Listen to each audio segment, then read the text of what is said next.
ALLATRA Global Research Center presents. We are seeing people being diagnosed earlier compared to 50 years ago. We are seeing people being diagnosed with more aggressive disease of various kinds. And we are seeing people having worse outcome compared to what they used to.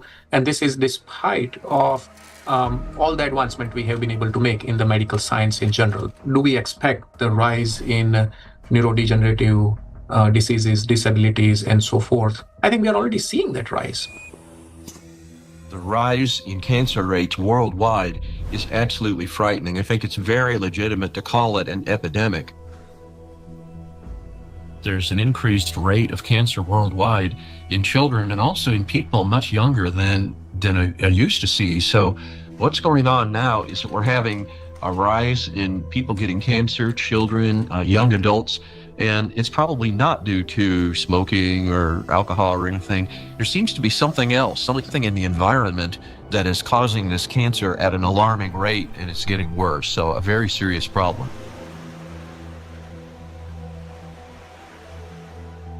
Diseases are emerging early in life. Today's generation is getting sick at ages when their parents were still healthy. And what's worse is that they're often battling not just one, but multiple chronic diseases simultaneously. How can this be happening despite all the advances in modern medicine? What if behind this rapid global decline in human health, there lies a hidden factor, one that we've overlooked all along? Nanoplastics, a threat to life. We're talking about microplastics, tiny particles that can't be seen with the naked eye. They're much thinner than a human hair, extremely fine. From the molecular level to the scale of entire ecosystems, understanding microplastics is crucial for protecting the biosphere and public health. I was also surprised that it took so long, to people to recognize that's a problem, because this plastic production increased super high in the 1950s, and we have now, I guess, something between 400 and 500 million tons of plastic production every year, and this keeps accumulating, in all our ecosystems. So it's not only affecting the human life, but the whole ecosystem. So it's every individual, every plant, even bacteria. They take them up. So that's something which we have to take into account. The fact that it now pervades from our deepest ocean to our highest mountain, that it's present in more or less every living sample that scientists have looked at, and in some populations in considerable proportions, and that it's now pervading, our food, drink, and the air we breathe, to me, is quite concerning. The science has clearly, without a doubt, shown that these chemicals, these particles are very harmful for us in various ways, not just one organ system, but all organ systems are affected. Plastic symbolizes progress, a triumph of human ingenuity, a material that is light, strong, and built to last forever. Yet, as humanity, we miss something crucial. We fail to notice how the very material created to improve our lives began instead to endanger them. Unfortunately, people often underestimate the true threat posed by plastics. Many think of it merely as an environmental problem. Bottles scattered on beaches, debris floating across the sea. And yes, these do pollute our planet. But large plastic pieces alone cannot destroy the entire biosphere, including humanity, unlike the microscopic particles they eventually become. This plastic bottle, in this form, it poses no immediate danger. But everything changes once this solid object disintegrates into masses of microscopic fragments. If this half-liter bottle were broken down into plastic particles just 1 micrometer in size, it would create roughly 10 trillion of them. And if all those particles were to penetrate the cells of a human body at once, this single bottle, in the form of nanoparticles, would destroy a person within minutes. Micro and nanoplastics are a threat to life itself. And by life, we mean not only human existence, but the very survival of the entire biosphere. Scientists are sounding the alarm that even today, exposure to these particles is leading to deterioration of health, as well as physical and cognitive decline across humankind. A growing body of research links micro and nanoplastics to the development of diseases, genetic mutations, and the rise of antibiotic resistance. Some researchers even associate tiny plastics with climate anomalies, natural disasters, and increase in seismic activity as trillions of microscopic particles interact with the environment. Over time, they could create uninhabitable zones across our planet. And all of this begins with a simple chain reaction. When plastic, like this very plastic bottle, breaks down into micro and nanoplastics. This documentary is a result of a large-scale investigation. We have examined hundreds of scientific studies and thousands of facts to answer key questions, like why are plastics so particularly dangerous? How can plastic particles threaten the very foundation of life? And what chances remain for humanity to change its course? Today, only a few hundred, perhaps a few thousand people truly understand the magnitude of this threat. A number far too small for a world of 8 billion. But by watching this documentary, you will become one of the few who understand what's really happening.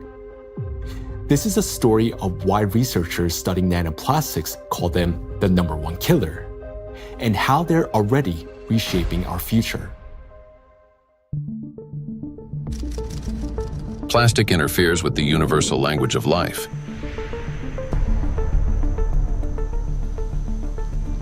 We are living in an era when life on Earth is disappearing faster than ever since the age of the dinosaurs.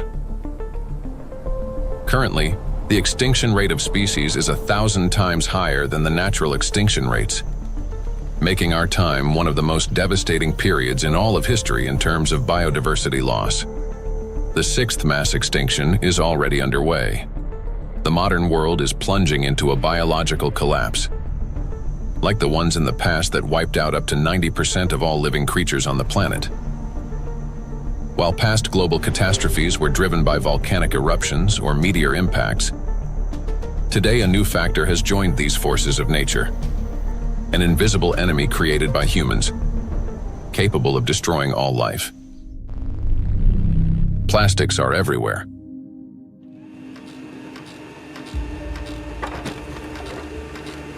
Since the mid-20th century, humanity has produced more than 9 billion tons of plastic, a material that was meant to make life easier, but has instead become a deadly trap for nature and for humanity.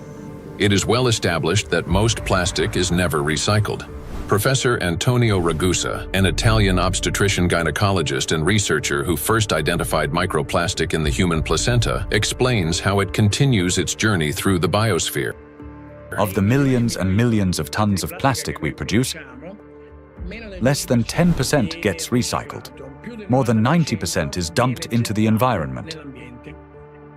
And when plastic gets dumped into the environment, it slowly breaks down into smaller and smaller particles, eventually becoming very small, microplastics, or even tiny nanoplastics. These particles travel down rivers, reach the seas, spread throughout the oceans, and enter the fish we later eat, so they end up back inside us. The problem of microplastics has long been observed in ecosystems across the globe. Professor Sedat Gündoğdu of Çukurova University in Turkey, founder of a research group on microplastics and expert in marine biology and Mediterranean microplastic contamination, speaks about this growing concern. I'm working on fish biology mostly. I was working on fish biology since 2016. During my PhD study, I recognized that all the sampling location that we work for biodiversity fully polluted with plastics, not only microplastics, because first we realized that the main problem is plastic itself. Today we are accustomed to hearing the word microplastic. But there was a time when this term simply didn't exist. Professor Richard Thompson is a marine biologist at the University of Plymouth, director of the Marine Institute, officer of the Order of the British Empire, and fellow of the Royal Society. In his work, he was the first to describe microscopic plastic particles in the marine environment, laying the foundation for an entirely new field of research. When I started to teach, I set the challenge to some of my students. They went out onto the shoreline, they collected samples of sand, and we started to look at them under the microscope. And from the very first samples, we could see pieces that did not look like sand grains, brightly colored pieces, red and blue. And it was then almost a kind of forensic journey to confirm their identity. And we confirmed that they were indeed plastics. We showed that they were present around the UK in a range of different habitats, in sediments and in the water column. And interestingly, in that first paper in 2004, my first paper on the topic, we used the term microplastics. And the term hadn't been used in this context for truly microscopic pieces before. There had been, and we referenced them in our paper, some studies of small pieces of plastic before, but we went smaller than anybody else. We showed this bioavailability. We showed the temporal trend of increasing over time. The ocean is the main reservoir of plastic accumulation. It already contains more than 200 million tons of plastic waste, and this amount continues to grow every day. It is important to understand that plastic does not disappear. Under the influence of sunlight, waves, salinity, and mechanical friction, it breaks down into microplastics and nanoplastics.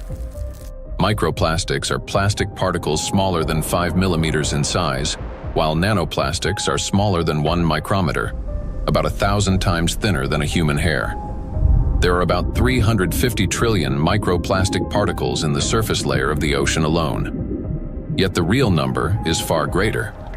Scientists estimate that roughly 90% of nanoplastic particles are too small to be detected by current analytical instruments.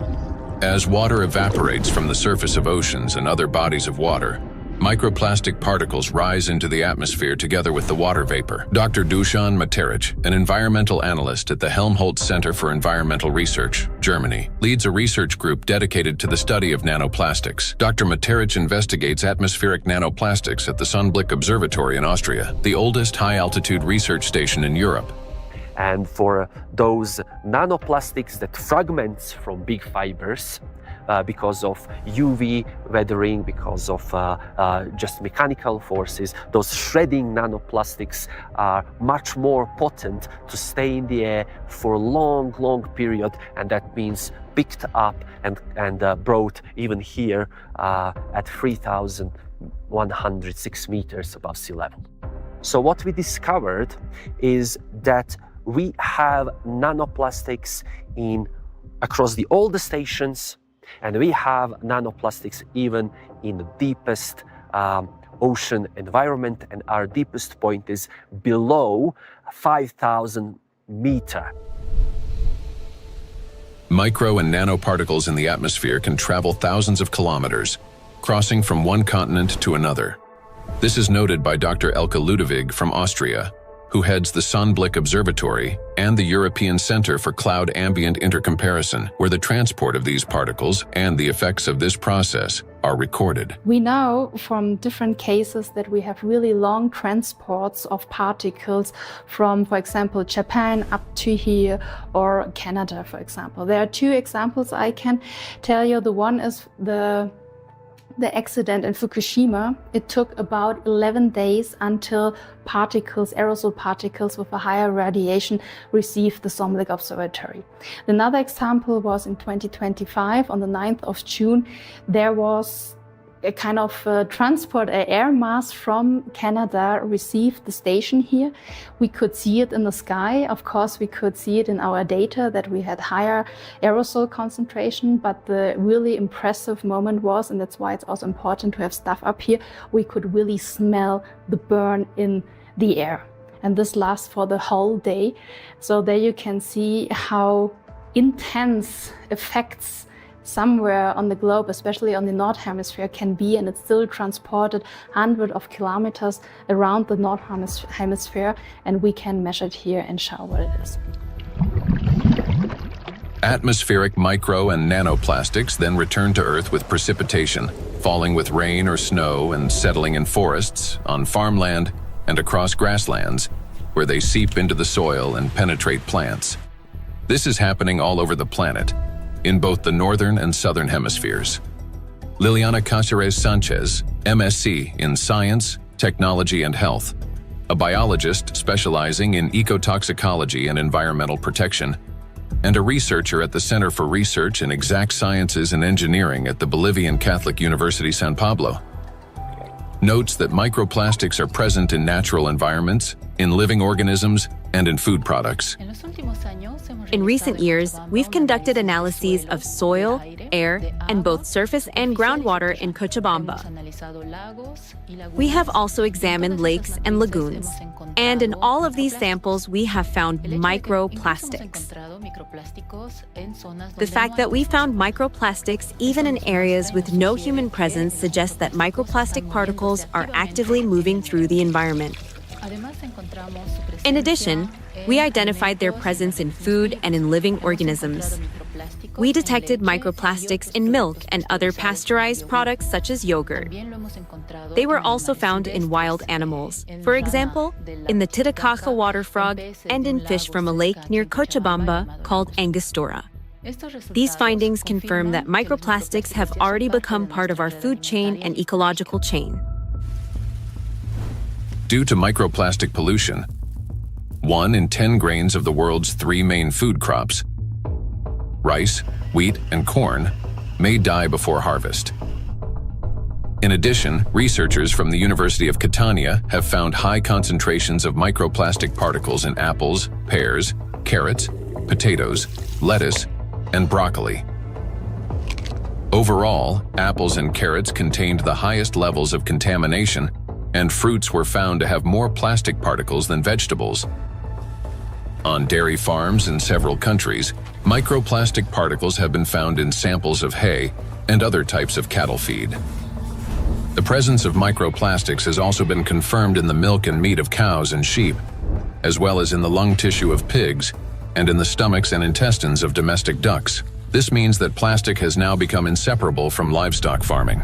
Scientists from the University of Newcastle in Australia estimate that the average person today consumes around 250 grams of plastic per year through food, the weight equivalent of 50 plastic bags. Moreover, humans inhale micro and nanoplastics. According to studies, an adult can inhale up to 106,000 microplastic particles during a 2-hour walk in a large city. And in areas near bodies of water, that number significantly increases. We encounter micro and nanoplastic every day when we brush our teeth, take a shower, eat, run errands, go for a walk, wear our clothes, use household appliances, or take medications, and when we are working on a computer, riding public transport, drinking coffee on the go, shopping in a supermarket, or relaxing outdoors. Micro and nanoplastics are everywhere, and we barely notice how deeply these particles have become embedded in our everyday lives today. There are 3 ways plastic gets into the body: through inhalation, through the skin, and through food. And what happens next? It enters the bloodstream. Until fairly recently, about 15 years ago, people thought plastic was inert. And in fact, if you look at these plastic pellets, not microplastics but larger macroplastics, even if you put them in water, they just sit there quietly. It seems like they don't interfere much with the environment. But once they break down into micro and nanoplastics, they get into the human body through those 3 pathways, enter the bloodstream, and from there reach all the parenchymal tissues, that is, the organs, kidneys, liver, heart, arteries, veins, placenta, breast milk. Micro and nanoplastics have already become an inseparable part of the human body. They accumulate in the tissues of the intestines, heart muscles, and in the endocrine and reproductive organs, disrupting their functions. There isn't a single place in the human body they cannot penetrate. Studies show that the highest concentrations of nanoplastic have been found precisely in human brain tissue. Professor Lucas Kenner, a pathologist, cancer researcher, director of the Christian Doppler Laboratory for Applied Metabolomics, and scientific director of the Micro-1 project studying microplastic and its effects on health, explains how micro and nanoplastic particles can evade the body's defense mechanisms and reach the brain within just a few hours.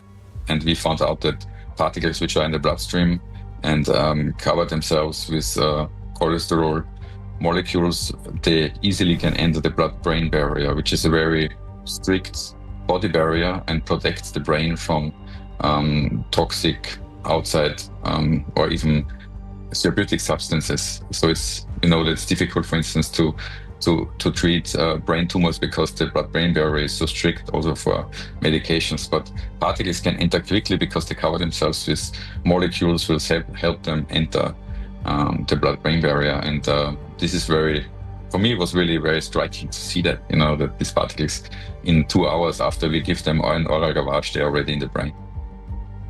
Scientists at the University of New Mexico have found that in every gram of brain tissue in middle-aged individuals, there are about 4,900 micrograms of plastic.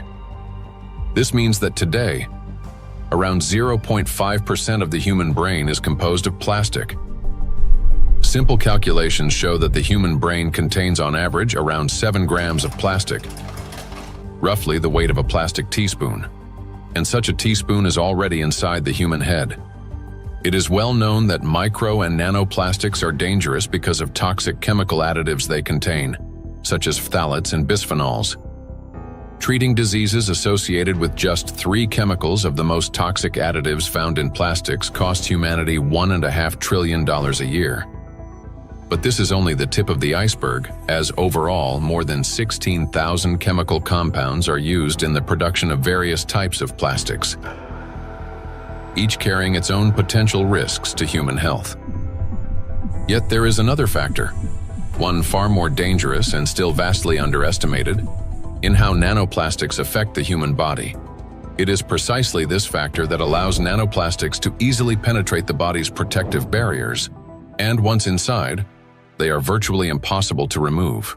The destructive impact of plastics at the chemical level has already been examined in another documentary, A Trap for Humanity, part of which focused on the toxic additives in plastics and their devastating effects for human health. Now, the dangers from chemicals are, of course, the most visible and widely discussed part of the problem. But as our investigation continued, we realized that the true danger of plastics lie beyond the chemistry, extending much deeper into the realm of physics. To understand why plastic particles are so dangerous, we must first understand their unique physical properties. Unique properties of plastic. At the micro and nanoscale, plastic particles acquire new physicochemical properties. They can retain surface charge for longer periods and interact with electrostatic fields and other molecules. In this sense, micro and nanoplastics can be compared to an electret, a material that accumulates static electricity and holds it for an extended time. Moreover, plastic particles not only retain an electrostatic charge, but can also recharge it. This occurs through the triboelectric effect. That is, when plastic comes into contact with or rubs against other surfaces, including fabrics, cells, and liquids. In other words, plastic particles can recharge themselves, restoring their electrostatic charge again and again. To understand how the properties of plastic differ from those of other materials, we conducted a simple experiment. Here, inside transparent plastic cups, we suspended several objects made of different materials: a metal needle, a wooden matchstick, a copper wire, and a strip of magnesium. Now, while these objects remained motionless when a plastic rod was brought close, everything changed dramatically when we rubbed the plastic rod against the wall. That is, all the suspended objects began swinging and moved toward the rod. So, what caused this reaction? The answer lies in the electrostatic charge that formed on the plastic surface. For example, a wooden rod, unlike plastic, cannot hold such a charge. Even after rubbing it with wool, the material caused no movement. The same was true for metal scissors, which showed no effect until the material touched a magnet. Only then did the metal needle respond. So this experiment clearly shows how material responds differently to electric and magnetic fields. Now, plastic stands out among other materials because it can not only accumulate, but also retain electrostatic charge for a prolonged period. This is distinct from wood, which quickly dissipates charge because of its moisture content, and therefore has little effect on other nearby objects. It's a dielectric material. Metals, on the other hand, do not hold charge but quickly redistributes it across their surface. They're conductors. Magnets, meanwhile, create magnetic rather than electric fields and thus cannot attract electrically neutral objects in the way a charged plastic can. So this is what makes electrostatically charged plastic so dangerous. It is an invisible force capable of changing everything around it. Once charged, plastic can attract even neutral particles, disrupting many natural physical processes. And as plastics breaks down into smaller fragments, micro and nanoplastics, it doesn't lose its properties. In fact, the impact of plastic on the environment and living organisms only intensifies as the particles become smaller. It's the charge that makes plastic especially dangerous to all life on our planet. Therefore, plastic cannot be regarded as passive waste. It is an active, electrically charged material capable of interacting with nearly all substances on Earth, from atmospheric particles to living cells. The smaller the plastic particle, the more active it becomes, and the more dangerous its impact.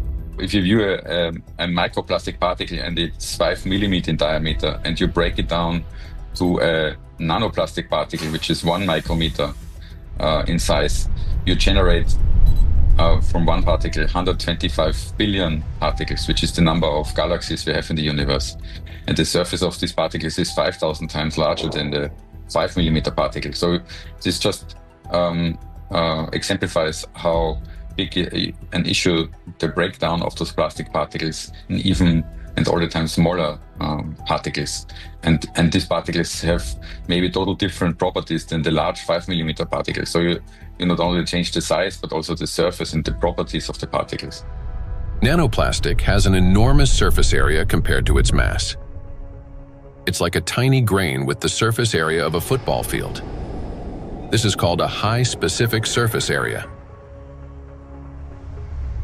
The larger the surface, the greater the particle's ability to accumulate and retain electrostatic charge, and the more active sites it contains that bind proteins, metal ions, lipids, and other molecules from the surrounding environment can attach.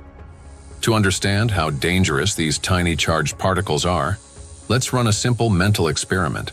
For example, we have an ordinary 1.5 volt battery.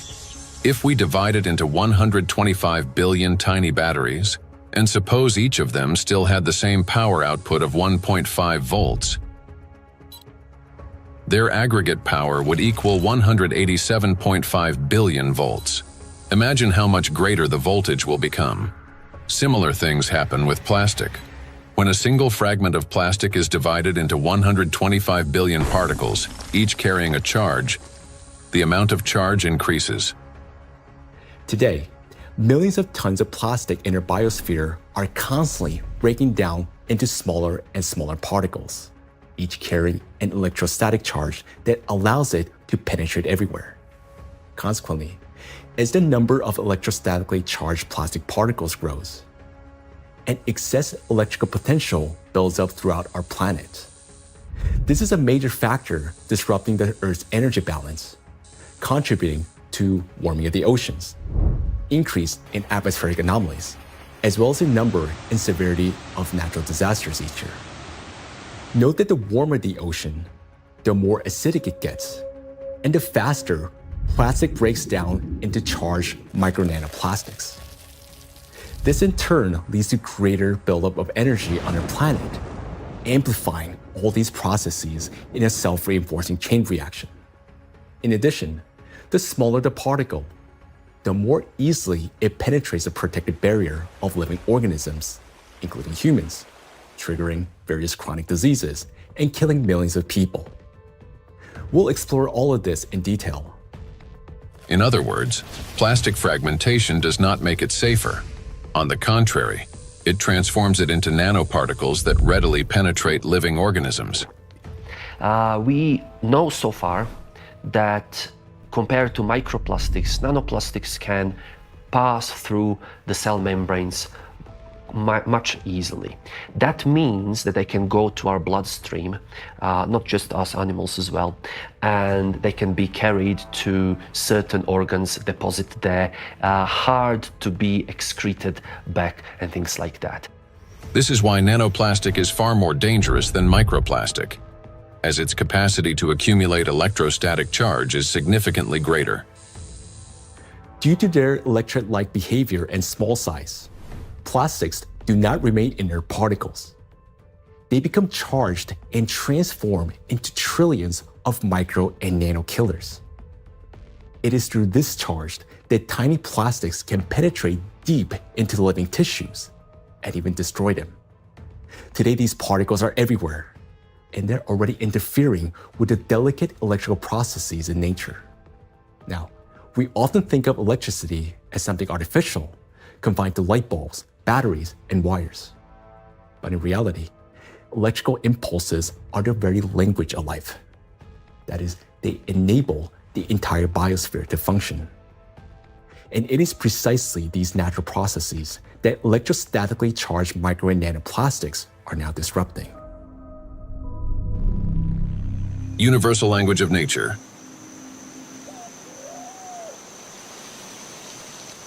The universal language of nature is invisible, yet it is what connects all living beings into a single whole. Forests. In forests, tree roots are linked with fungal networks, forming a complex and interconnected system beneath the soil that scientists call the wood wide web. This network not only distributes water and nutrients, but also enables plants to exchange information. Plants communicate in two major ways: chemically, by releasing specific molecules, and electrically, by sending electrical signals similar to nerve impulses in animals and humans. For example, when insects attack, a tree generates an electrical signal that triggers defensive responses. This signal can travel through roots into the fungal network, reaching other trees. A similar effect was detected by scientists during a solar eclipse. The bioelectric signals of trees began to synchronize, forming a single impulse. The oldest trees responded first, as if they remembered such events and were warning the younger ones. Through electrical signals, plants can coordinate their growth, warn each other of danger, adapt collectively to stress, and even store shared memory. It is precisely this finely tuned system that is now being disrupted by micro and nanoplastics. Today, forests have become vast reservoirs of microplastics. Research shows that forests capture microplastic from the atmosphere. As air currents pass through forests, they carry tons of microplastic particles. The forest functions as a massive filter. Tree canopies and leaves literally comb out particles from the air. In the past, this process helped purify the atmosphere from dust and dirt. Today, however, along with these natural particles, micro and nanoplastic are also being trapped. Unlike dust, which can become part of organic matter, plastic does not decompose. It remains in leaves, accumulates in soil, and persists in forest air. Every day, dozens of microplastic particles settle on each square meter of the forest canopy. Scientists estimated the annual deposition of microplastics in forest soils and showed that it correlates with the scale of plastic production in Europe. Assuming that atmospheric fallout is the primary source, they concluded that roughly 400,000 microplastic particles per square meter could accumulate in forest soil over a 70-year period. Charged particles distort bioelectrical signals and deprive forests of their ability to adapt and survive. Negatively charged nanoparticles penetrate plant roots more easily, disrupting nutrient absorption. As a result, growth slows down and root formation is impaired. In addition, electrostatically charged micro and nanoparticles of plastic adhere to leaves and penetrate plant cells, impairing photosynthesis. They damage chloroplasts, the energy centers of plant cells, the analog of mitochondria in animal and human cells. Prolonged exposure to micro and nanoplastics reduces the ability of plants to produce oxygen. Some of the world's forests, such as the eastern forests of the Amazon, are already emitting more carbon dioxide than they produce oxygen. Animals. Micro and nanoplastics can penetrate the brains of animals. Electrostatically charged plastic particles damage brain cells and disrupt the transmission of nerve impulses. This causes malfunctions in the nervous system, from reduced vision, hearing, and smell to impaired motor coordination. As a result, animals struggle to navigate, find food, avoid danger, and to communicate with one another. And all of this greatly reduces their chances of survival. These effects mirror the early signs of neurodegenerative diseases in humans. According to the Worldwide Fund for Nature, over the past 50 years, the global population of wild animals has declined by nearly 70%. People can't even protect those they've taken responsibility for. Household pets are also poisoned by micro and nanoplastics. Pet food contains PET, the same plastic used to make bottles. Moreover, microplastic particles have been found in the tissues of cats and dogs. Scientists analyzed tissue samples from 49 animals, 24 cats and 25 dogs, that had died of natural causes and found that more than 70% of them had microplastics present in multiple organs.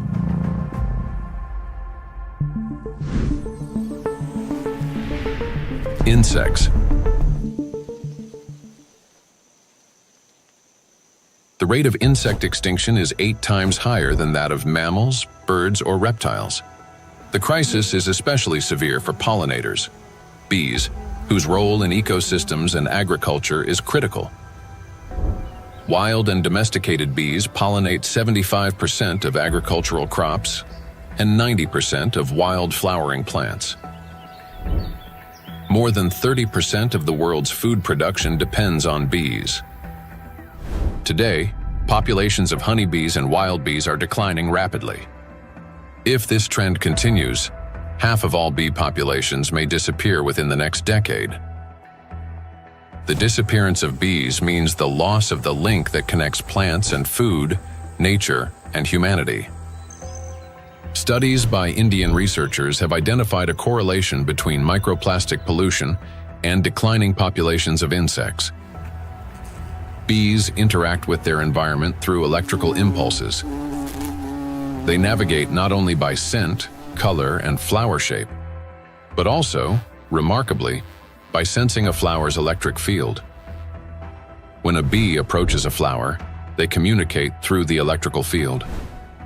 As bees fly, friction with the air gives their bodies a positive charge, while flowers, being grounded, carry a negative charge. This difference creates an electric field that allows pollen to transfer to the bee even before it lands. Experiments have shown that bees can distinguish flowers by their electric fields, associate specific electrical signals with the presence of nectar, and even determine a flower's freshness by the strength of its residual charge. After a flower has been visited, its electric field weakens, and other bees can read the signal that the flower contains less nectar. Moreover, the bee's own electric charge can stimulate a plant to release fragrance, attracting even more pollinators. Thus, an entire electrical communication system operates between bees and flowers. The electrostatic charge carried by micro and nanoplastics distorts these electrical impulses, affecting the bee's brain and nervous system. As a result, bees can no longer recognize flowers, locate nectar, find its way home, or identify members of their colony. Even the smallest doses of microplastics can be lethal to bees. Bees are covered in sensitive hairs and constantly interact with their environment, allowing plastic particles to settle on their bodies and easily penetrate them. One of the leading experts studying the impact of microplastics on insects is Professor David Baraki, PhD in ecology and animal ethology, biologist, and head of the Cognitive and Behavioral Ecology Lab, B-Lab, at the University of Florence. We already know from our studies and studies from other colleagues that, for instance, the microplastic can affect the gut microbiome. So if they feed with microplastics, this can generate dysbiosis, or the microbiota can be affected. In the same way, we found that it can affect the immune response. So both honeybees and bumblebees have a kind of immune depression, so they are not any longer able to fight infections. And they can also show altered behavior. So, for instance, again, learning and memory is affected, and polyethylene doesn't seem to harm too much honeybees, and polyestyrene had a strong impact not only on survival but also on learning and memory. So in our experiment, we really found that this polymer, concentration that we probably can find in environment, can actually impair memory formation and memory retrieval. And this is, of course, alarming because for honeybees, it's, as I said, it's very, very important to have a good learning and memory capabilities. When microplastics enter a bee's body through food or air, they damage the intestine, disrupt metabolism and reproductive function, weaken the immune system, and alter their behavior, even to the point of losing the ability to navigate.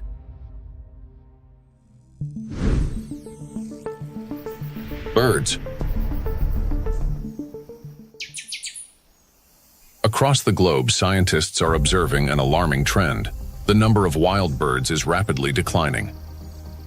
In North America alone, over the past 50 years, approximately 3 billion birds have disappeared. That is a quarter of the entire bird population.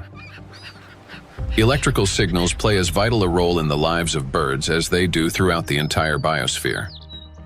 The avian nervous system functions through transmission of electrical signals from the brain to all parts of the body.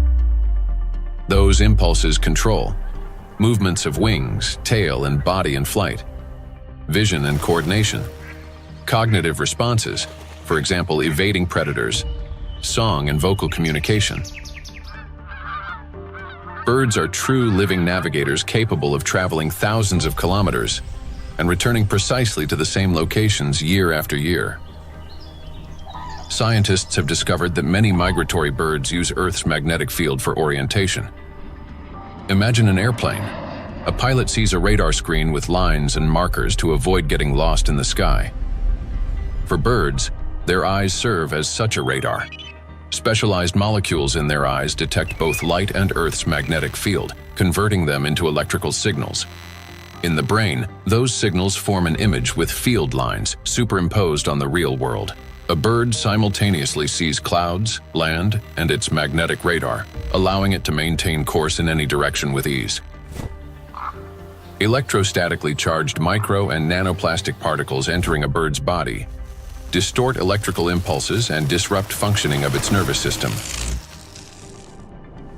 This leads to loss of motor coordination, weakened memory and learning ability, and impaired vocalization and spatial orientation. Externally, this manifests as increasingly erratic flight, unstable behavior, and even softer, weakened chirping. Nestlings are especially vulnerable. Many do not survive to adulthood, and those that do often exhibit cognitive impairments. However, that's not all. Plastics damage the liver, kidneys, stomach, and brain of birds, causing symptoms that resemble Alzheimer's disease. Even birds that appear healthy lose the ability to adequately care for their partners and offspring, sharply reducing their chances of successful reproduction.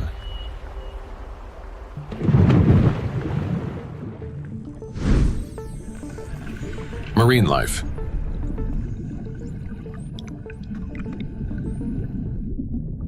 Beneath the surface reigns a unique world where vision weakens and sounds become distorted. In such conditions, marine life perceives reality differently. Through electroreception, the ability to sense faint electric fields and navigate by them. Predators such as sharks can detect tiny electrical impulses produced by muscle contractions and the heartbeat of their prey. Even if a fish remains motionless and hidden in sand, its bioelectric signals reveal its location. All living organisms in water generate continuous bioelectric fields due to ion flow across their skin. Those fields are subtly altered when the animal moves or when another living being appears nearby. Electrical impulses are an inseparable part of life itself, even underwater. Electrostatically charged micro and nanoplastics can distort or block those signals, which makes marine creatures especially vulnerable. As a result, marine animals and fish lose their ability to accurately locate prey, avoid predators, and follow migration routes. This threatens their survival and leads to population declines. Furthermore, fish exposed to microplastics exhibit a wide range of toxic effects, from immune system dysfunction to altered blood composition. Signs of neurotoxicity, growth retardation, and reduced reproductive capacity have also been documented in fish.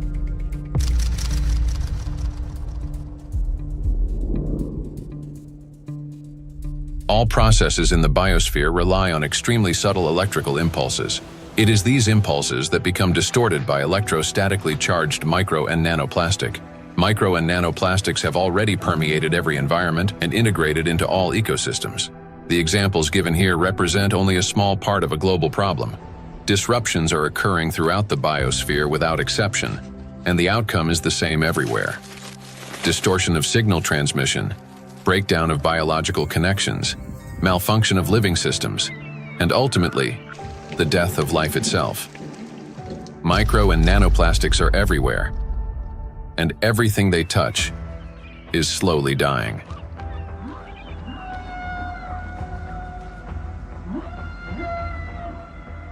Charged micro and nanoplastics disturb the natural biological impulses that form the very foundation of life.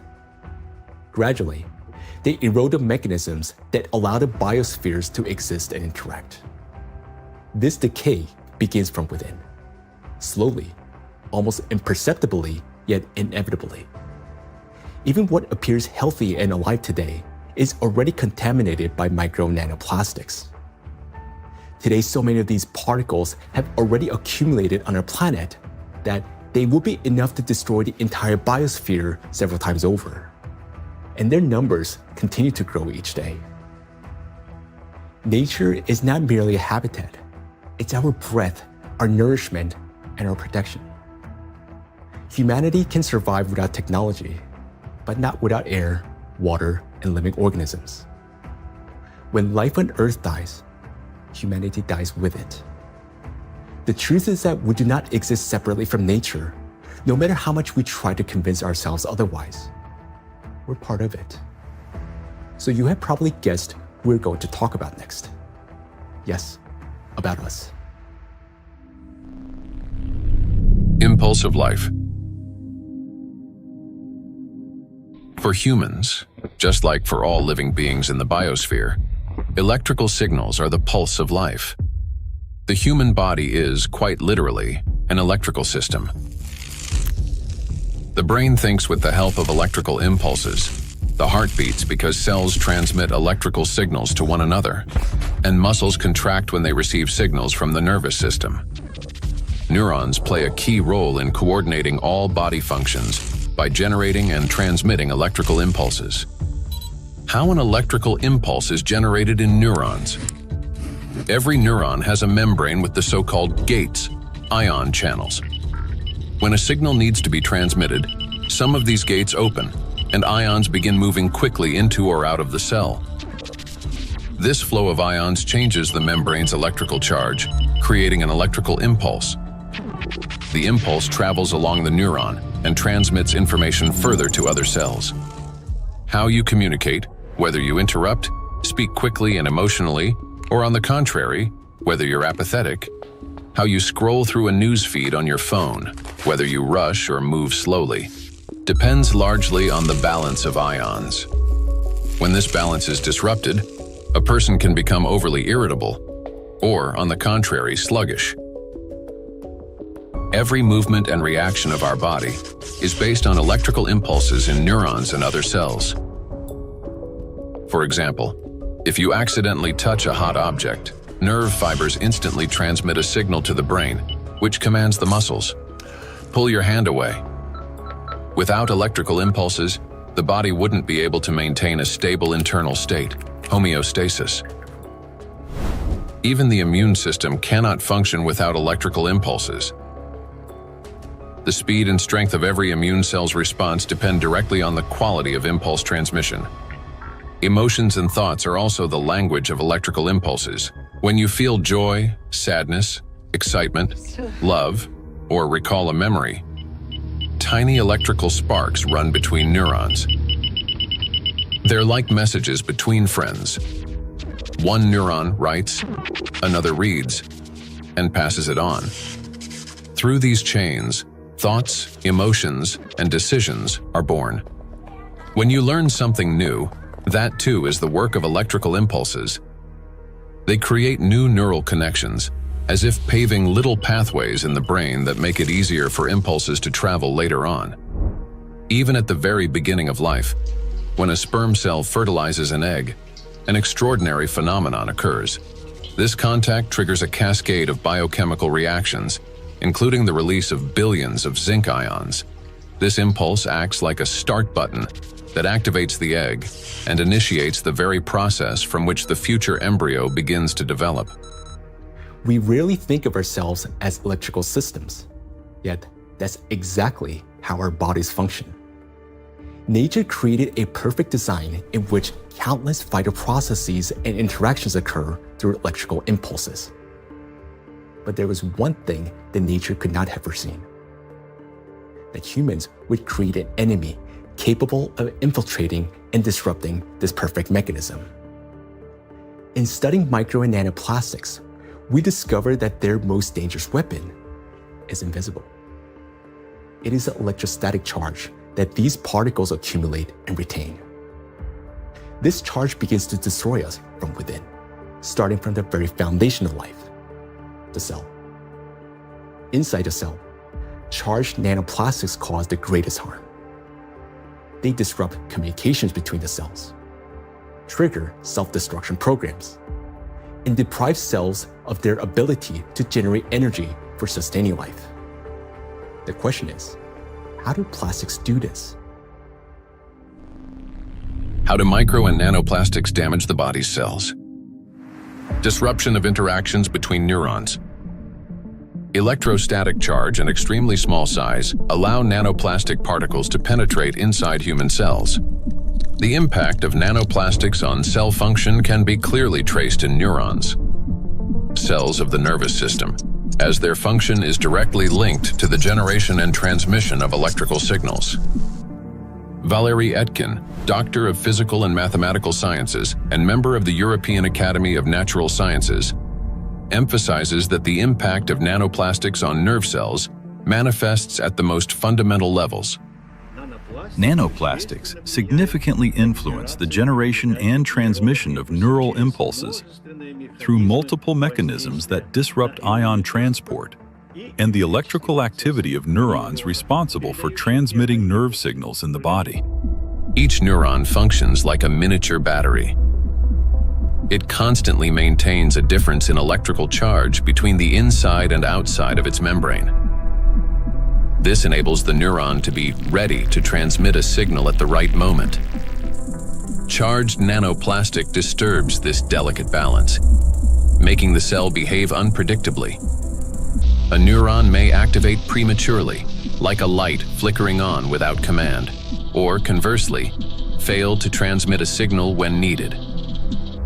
Such interference disrupts the operation of entire neural networks, like a city experiencing power outages, where neighborhoods go dark one after another, leading to a blackout. In addition, as shown by research conducted by Chinese scientists from Southern Medical University in Guangzhou, nanoplastic interferes with the operation of ion channels. Nanoplastic carrying an electrostatic charge can interact with these channels and alter their structure. As a result, the gates may fail to open or remain open for too long. This also disturbs normal signal transmission throughout the nervous system. When electrostatic interactions occur with charged membrane lipids, they cause a redistribution of charged lipids and proteins within the membrane, which leads to impaired functionality of these lipid membranes. This results in localized changes in ion concentration and the formation of ion concentration gradients around charged particles.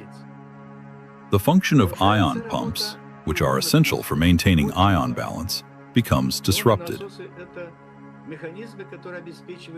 Ion pumps are mechanisms that move substances against their concentration gradients, a process known as active transport. When these processes become unbalanced, they accumulate energy that can later be used by biological systems to perform work. And so, the work of these pumps may be disrupted, yet it's one of the core mechanisms underlying biological activity. Signal transmission between neurons is a complex yet remarkably coordinated electrochemical communication process in which special molecules, neurotransmitters, play a crucial role. These molecules act as couriers, transferring information from one neuron to another in a strictly ordered manner. Nanoplastic particles carrying an electrostatic charge can interfere with the release of neurotransmitters or trigger their discharge without proper signaling. As a result, chaotic and false signals emerge in the brain, as if the nervous system can no longer distinguish what messages to send, when to send them, or where they should go. Any disruption in communication between neurons inevitably affects our mental state. If you find yourself becoming forgetful or absent-minded, if you have difficulty concentrating or remembering even simple things, it may be a sign that the degradation of neural connections has already begun. Nanoplastics not only interfere with communications between neurons, but they also penetrate directly into cells and even trigger their self-destruction. Cells start the process of self-destruction. Each cell continuously produces specific molecules known as reactive oxygen species. These molecules participate in processes of growth, division, and programmed cell death. Under normal conditions, their levels are regulated by the cell's defense system, antioxidants, acting as cleaners. Antioxidants rapidly neutralize excess reactive oxygen species, preventing them from damaging the organism. When a cell is exposed to irritants, such as infection, injury, or toxins, it produces elevated levels of reactive oxygen species, which in excess can damage vital cellular structures. This leads to oxidative stress, a kind of chemical assault within the cell. In response to damage and oxidative stress, a natural defense mechanism is activated: inflammation. Its purpose is to eliminate the source of injury and restore balance. However, in the case of electrostatically charged nanoplastic, this mechanism ceases to function properly. Plastic particles remain inside the cell and act as a continuous irritant. The inflammation does not subside and becomes chronic. As a result, DNA, proteins, membranes, and other key cellular structures are damaged. Ultimately, the cell either can no longer function properly or initiates its own self-destruction. We've done remarkable studies and discovered that plastic embeds itself inside the cytoplasm. The cytoplasm contains organelles, small structures that keep the cell alive and functioning. Plastic gets into the cytoplasm and stays there. It becomes surrounded by a membrane. Similar to the cell membrane, The cell isolates it because it wants to destroy it. And it starts producing enzymes and other substances the cell normally uses when it's invaded by microbes, viruses, bacteria, or antigens. But unlike those natural invaders, plastic is indestructible, as we said. So the cell is essentially subjected to chronic stress, and eventually it becomes diseased. The Microplastics Research Group at the Bolivian Catholic University in Cochabamba uses aquatic planarians, small organisms that serve as highly useful biological models. Their strong regenerative capacity makes it possible to detect early changes in cellular processes similar to those that occur in other animals. Microplastics, especially when combined with other pollutants such as metals, are already affecting living organisms. Microplastics can trigger oxidative stress, an imbalance between the production of reactive oxygen species and the body's antioxidant capacity. This oxidative stress directly affects cellular metabolism, disrupting the functions of proteins, lipids, and nucleic acids, which can lead to changes in growth, regeneration, and the overall physiology of organisms. Thus, exposure to electrostatically charged nanoplastic leads to oxidative stress, inflammation, and consequently, the death of not only neurons, but also other types of cells. Oxidative stress is like a fire burning inside a cell, while antioxidants are like firefighters that work to extinguish it. Note that nanoplastics act as a fuel for the fire, feeding it endlessly until the cell is consumed from within. Yet, that's not all nanoplastics do inside our cells. They also destroy the cell's power plants, the mitochondria. Every cell lives and functions thanks to the energy produced by mitochondria. That very energy powers all processes in the body, from cell division to hormone synthesis. Even the electrical impulses that we've been talking about depend on the energy from mitochondria. And it is precisely this vital source of life that charged nanoplastics attack. Cells stop producing energy for life. Recent studies have shown that mitochondria are particularly vulnerable to the effects of nanoplastic. And that's where a cascade of processes leading to aging and disease begins. Scientists from China have discovered that the electrostatic charge and tiny size of nanoplastic particles allow them to penetrate deep into the cell and accumulate even within mitochondria, disrupting their function. Such a condition is known as mitochondrial dysfunction, a state in which mitochondria can no longer perform their essential roles. For comparison, a mitochondrion is approximately the size of a bacterium, while a nanoplastic particle is dozens of times smaller. Dr. Jeffrey Long, a radiation oncologist with many years of clinical experience and an expert on environmental exposures and their impact on human health, explains the destructive intracellular processes triggered by nanoplastic. They can get into the cell and they can damage the critical parts of the cell, particularly mitochondria. Mitochondria in each cell in the human body is sort of the energy machine. It produces the raw stuff that provides energy to the entire rest of the cell.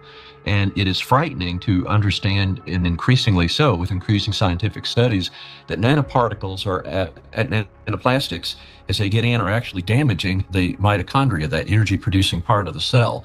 They're also damaging the part of the cell involved in division and reproduction called DNA. And certainly they can affect other molecules and proteins within the cell. Mitochondria are the cell's energy and signaling center.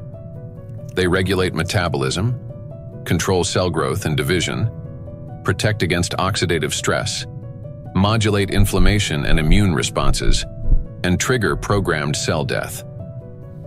One of their key functions is cellular respiration, the process by which energy is produced. Energy in the human body is generated as follows.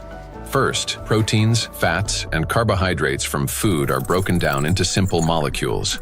These molecules then enter the mitochondria, where electrons are extracted from them. The electrons move along a specialized chain of proteins, much like an electric current passing through wires. This electron flow drives the mitochondrial energy machinery, resulting in the production of ATP. the universal fuel that powers all organs and tissues. A single mitochondrion can produce up to 10 million molecules of ATP per day. However, electrostatically charged nanoplastic interferes with this delicate process. Its particles disrupt movement of electrons and reduce the efficiency of ATP synthesis. It is similar to a power plant where the wiring begins to short circuit. The generator falters, energy output drops, and the entire system starts to fail more quickly. Mitochondria have their own DNA, a set of instructions for energy production. Without it, mitochondria cannot generate energy, and the cell gradually loses its power source and begins to deteriorate. Exposure to nanoplastic causes mutations to accumulate rapidly in mitochondrial DNA, further impairing mitochondrial function.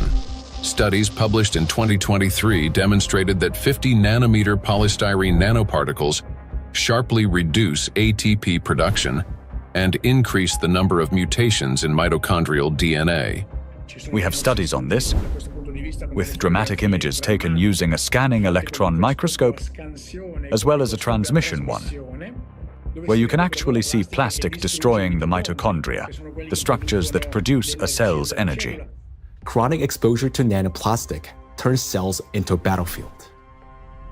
Their electrostatic charge prevents mitochondria from carrying out their essential functions, and this disruption marks the beginning of the slow decline of cells, tissues, and organs. We have now seen the key mechanisms by which charged nanoplastic particles damage cells. Each of these processes is destructive on their own, but they also occur simultaneously and amplify one another's effects. This chain reaction unleashes avalanche of damages leading to cell death, and ultimately causing systemic breakdowns and accelerating biological aging. Micro and nanoplastics accelerate aging. We tend to think that aging begins with wrinkles, gray hair, or fatigue. But in reality, it starts deep within the cells, with mitochondrial dysfunction and failures in key biological processes. Over time, damaged and dying cells accumulate, and the body loses its ability to renew itself. Aging is the gradual wear and tear of life's internal mechanisms. Scientists identify several main mechanisms of aging, such as oxidative stress, mitochondrial dysfunction, chronic inflammation, telomere shortening, DNA damage accumulation, epigenetic alterations. These same mechanisms underlie various diseases. When mitochondria can no longer produce sufficient energy, when DNA damage accumulates, and when inflammation becomes chronic, the organism grows increasingly vulnerable. This is when conditions such as diabetes, cancer, heart attack, dementia, and Alzheimer's disease begin to develop, and they all share one root cause: the aging of cells and tissues. Here's the crucial point. Electrostatically charged nanoplastic induces the same processes: oxidative stress, DNA damage, mitochondrial dysfunction, telomere shortening, chronic inflammation, and epigenetic alterations. Thus, electrostatically charged nanoplastic artificially accelerates cellular aging. What once unfolded over decades can now progress many times faster under its influence. And we are already witnessing the consequences. Diseases are becoming younger. Scientists have found that modern generations develop illnesses earlier and accumulate more chronic conditions than their parents did at the same age. Even a difference of just a few years now translates into noticeably higher rates of disease.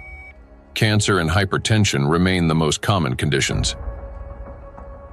Moreover, each subsequent generation shows an increase in the number of chronic conditions in a single individual.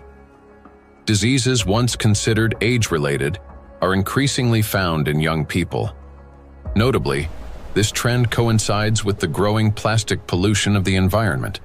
As a result of exposure to electrostatically charged nanoplastic, the biological cell age of people in their 20s or 30s may already correspond to that of a 50 to 60-year-old person. So very frightening how widespread nanoplastics are everywhere, probably each and every one of our cells. Even to you talking and among the audience listening, probably all of our cells have at least some nanoplastics.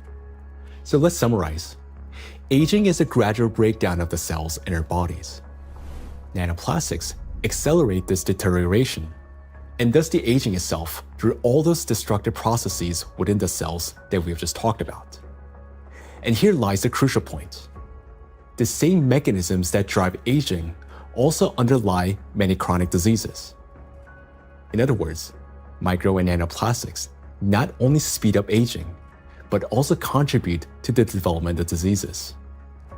Today, micro and nanoplastics are detected in every organ of the human body, and everywhere, in each organ, in each cell. The tiny plastic particles trigger a cascade of internal destruction. Nanoplastics damage cell membranes, disrupt ion channels, induce oxidative stress, disable mitochondria, and provoke genetic mutations. These damages affect all cell types in the same way, whether in the heart, bones, lungs, or elsewhere. Now, we know the answer to the main question that began our investigation. Why and by what mechanism are nanoplastics capable of destroying living systems at the microscopic level? But what does that mean to us, for each of us? What specific diseases arise from such cellular destruction within the human body? The answers lie ahead in the next part of our investigation. Micro and nanoplastics are damaging health. Micro and nanoplastics impact the nervous system. Neurological disorders are the leading cause of physical and cognitive disability worldwide, affecting almost 3.5 billion people. Over the past 30 years, the number of such cases has risen drastically, and scientists project that within the next 2 decades, this figure could double.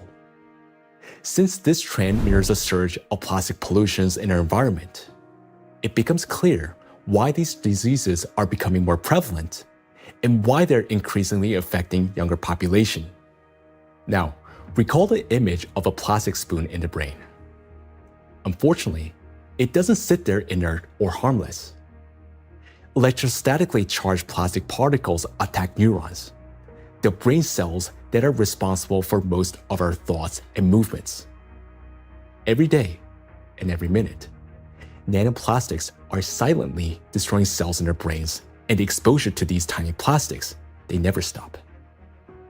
In fact, it continues to accelerate. Consequently, the damage of our neurons lead to severe and often irreversible diseases like Alzheimer's and Parkinson's, multiple sclerosis, epilepsy, stroke, and many others. But neurons are not limited to the brain. They form an extensive network that coordinates and synchronizes the activity of the entire body. And when they're damaged, the autonomic nervous system begins to malfunction, disrupting the function of internal organs. For example, the intestines contain about 500 million neurons, often referred to as a second brain. This vast network plays a vital role in digestion, immunity, and even emotional regulation. But with every sip of water and every meal, an invisible stream of micro nanoplastics enters our bodies. And unfortunately, most of these particles settle and accumulate in the intestines. Micro and nanoplastics destroy intestinal barriers. The intestine is not just a digestive organ. About 70% of the cells in our immune system are concentrated there, which means its condition directly affects the protection of the entire body. So another study that we provided, showed us we are actually eating plastics, microplastics, because we analyzed 26 human cadaver. We just investigate their intestinal system, their gut content, and we found like between 9 and 10 microplastic per person in their stomach. So this is like a acute exposure. At that time, they exposed that amount of microplastics because when you eat something, it will pass through your intestinal system. Some of them will remain inside the system. This is what we found. the remain microplastic particles inside the human stomach, because grams doesn't gives enough information about exposure, because the particles behave according to their shape rather than their mass, because the definitive transportation feature of plastics or particles is size, because all the human barriers, I mean the gut barrier, intestinal blood barrier, they are selective for size and the type. If they smaller than certain size, like 100 micron, they can pass through through intestinal system to the blood system. The intestinal barrier works like a filter. It allows useful substances, vitamins, nutrients, to pass through and blocks harmful ones, toxins, microbes, and foreign particles. But this entire well-coordinated system is destroyed by electrostatically charged micro and nanoplastics. It damages the cells lining the intestinal walls and weakens the tight junctions between them, making the intestinal barrier more permeable. Microbes, toxins, and plastic particles begin to penetrate the bloodstream from the intestine. In response, the immune system triggers inflammation. The intestine is also the body's second brain. Its walls contain about 500 million neurons that are directly connected to the central nervous system. This connection is called the gut-brain axis. The gut and the brain are connected through the vagus nerve. It is like a direct phone line through which they constantly exchange messages. The brain gives commands to the intestines on what to do, and the intestine informs the brain about their condition.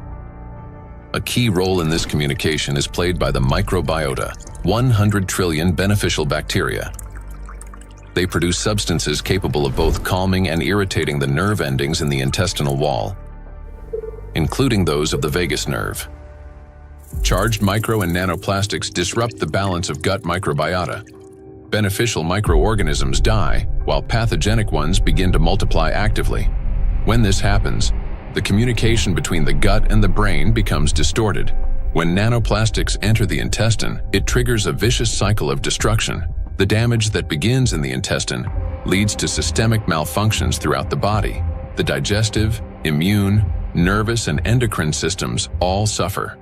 This accelerates the body's aging process and increases the risk of serious diseases such as irritable bowel syndrome and inflammatory bowel diseases, allergies and autoimmune diseases, depression, anxiety and cognitive disorders, obesity and diabetes, cardiovascular diseases, neurodegenerative diseases, such as Alzheimer's and Parkinson's. Micro and nanoplastics destroy immunity. Researchers from the University Medical Center Utrecht discovered that immune cells exposed to nanoplastic die 3 times faster than those that are not. Such accelerated death of immune cells severely weakens immunity and reduces the body's ability to fight infections. This contributes to the spread of inflammatory reactions throughout the body. Scientists from Zhengzhou University and Henan Cancer Hospital in China have found that nanoplastics penetrate even into the bone marrow and the thymus, the organs where blood and immune cells originate and mature. The bone marrow performs 2 key functions. On the one hand, it is a blood cell factory, where red blood cells, white blood cells, and platelets are formed. On the other, stem cells of the bone marrow play a role in regenerating bones, cartilage, muscles, and fat tissue.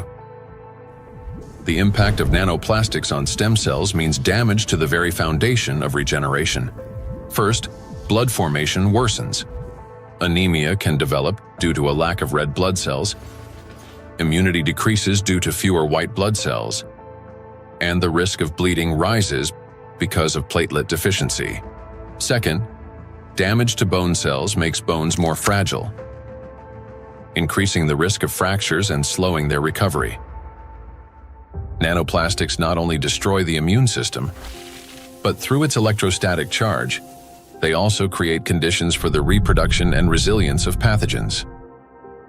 A study from the University of Illinois showed that positively charged nanoplastic particles increase physiological stress in gut bacteria such as E. coli, making them more pathogenic. The electrostatic charge plays the decisive role here. It is what increases the pathogenicity of microorganisms. At the same time, nanoplastic particles without electrostatic charge did not cause physiological stress in bacteria, and their danger to humans did not increase.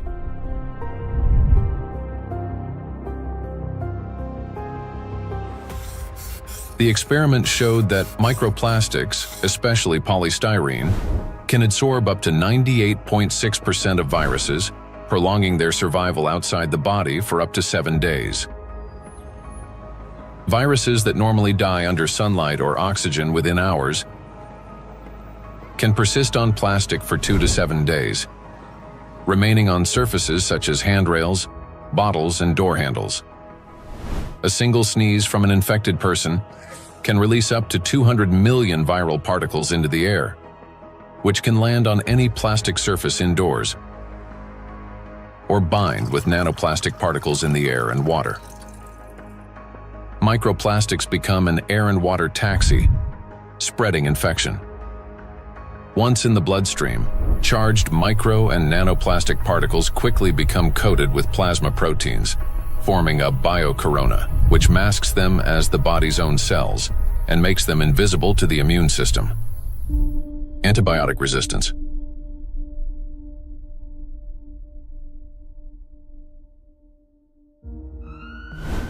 In 2019, antimicrobial resistance was directly responsible for more than 1 million deaths, with nearly 5 million additional deaths linked to related complications. Studies in 2025 show that plastic helps bacteria develop resistance to antibiotics, driving a crisis that medicine is increasingly unable to control. Why? Because plastic is the perfect platform for bacterial growth. On its surface, they easily form biofilms, a dense protective layer shielding bacteria from sunlight, drying out, immune system attacks, and, most importantly, from antibiotics. Just like viruses, bacteria can survive on plastic longer than on other materials, sometimes for 3 days or more. This makes microplastic an efficient carrier of dangerous microbes through water, soil, and food. Paul Dabzak, PhD in water chemistry and microbiology, researcher at Center for Research in Exact Sciences and Engineering at the Bolivian Catholic University San Pablo, notes that the presence of biofilms on microplastics makes them even more dangerous. In the laboratory, we study how microplastics interact with metals and microorganisms. We observe that microplastics can adsorb metals through both physical and chemical sorption processes, and that this ability increases in the presence of bacterial biofilms that develop on the surface of the particles. These interactions depend on the type of plastic and the size of the particles, which alters their electrostatic charges. This causes microplastics to act like a magnet, attracting even more contaminants to their surfaces. In laboratory conditions, researchers from Boston University found that when bacteria come into contact with microplastic, they activate a special metabolic process linked to electron transfer. Simply put, plastic particles can share electrons with bacteria, acting as a kind of power bank for them. This process is called extracellular electron transfer. It gives bacteria extra energy, which first of all, makes them stronger, helps them divide faster, mutate, and build resilient multi-layered biofilms that block antibiotics from penetrating. Secondly, this extra energy directly accelerates antibiotic resistance. What's worse, even after plastic was removed from the experiment, bacteria retained their new properties. They mutated, became more resistant, and continued forming strong biofilms on other surfaces, even without plastic support.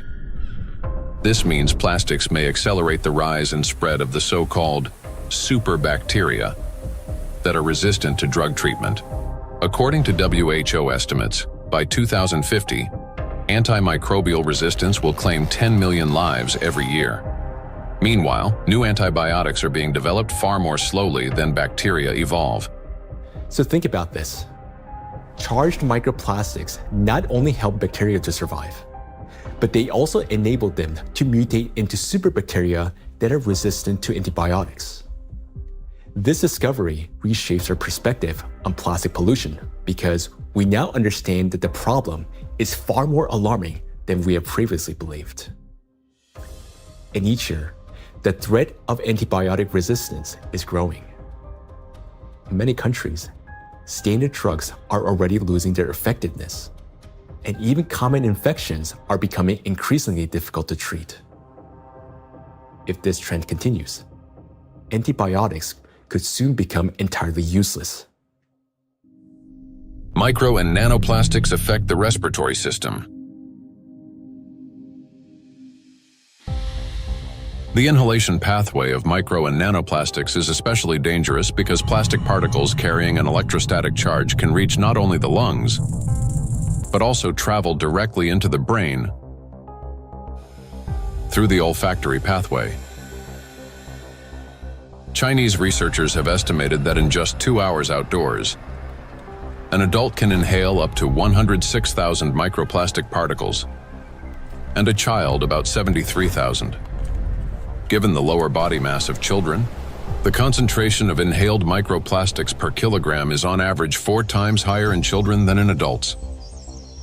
Once inside the respiratory tract, micro and nanoplastic particles carrying an electrostatic charge trigger a chain of destructive reactions in every cell of the bronchi and lungs.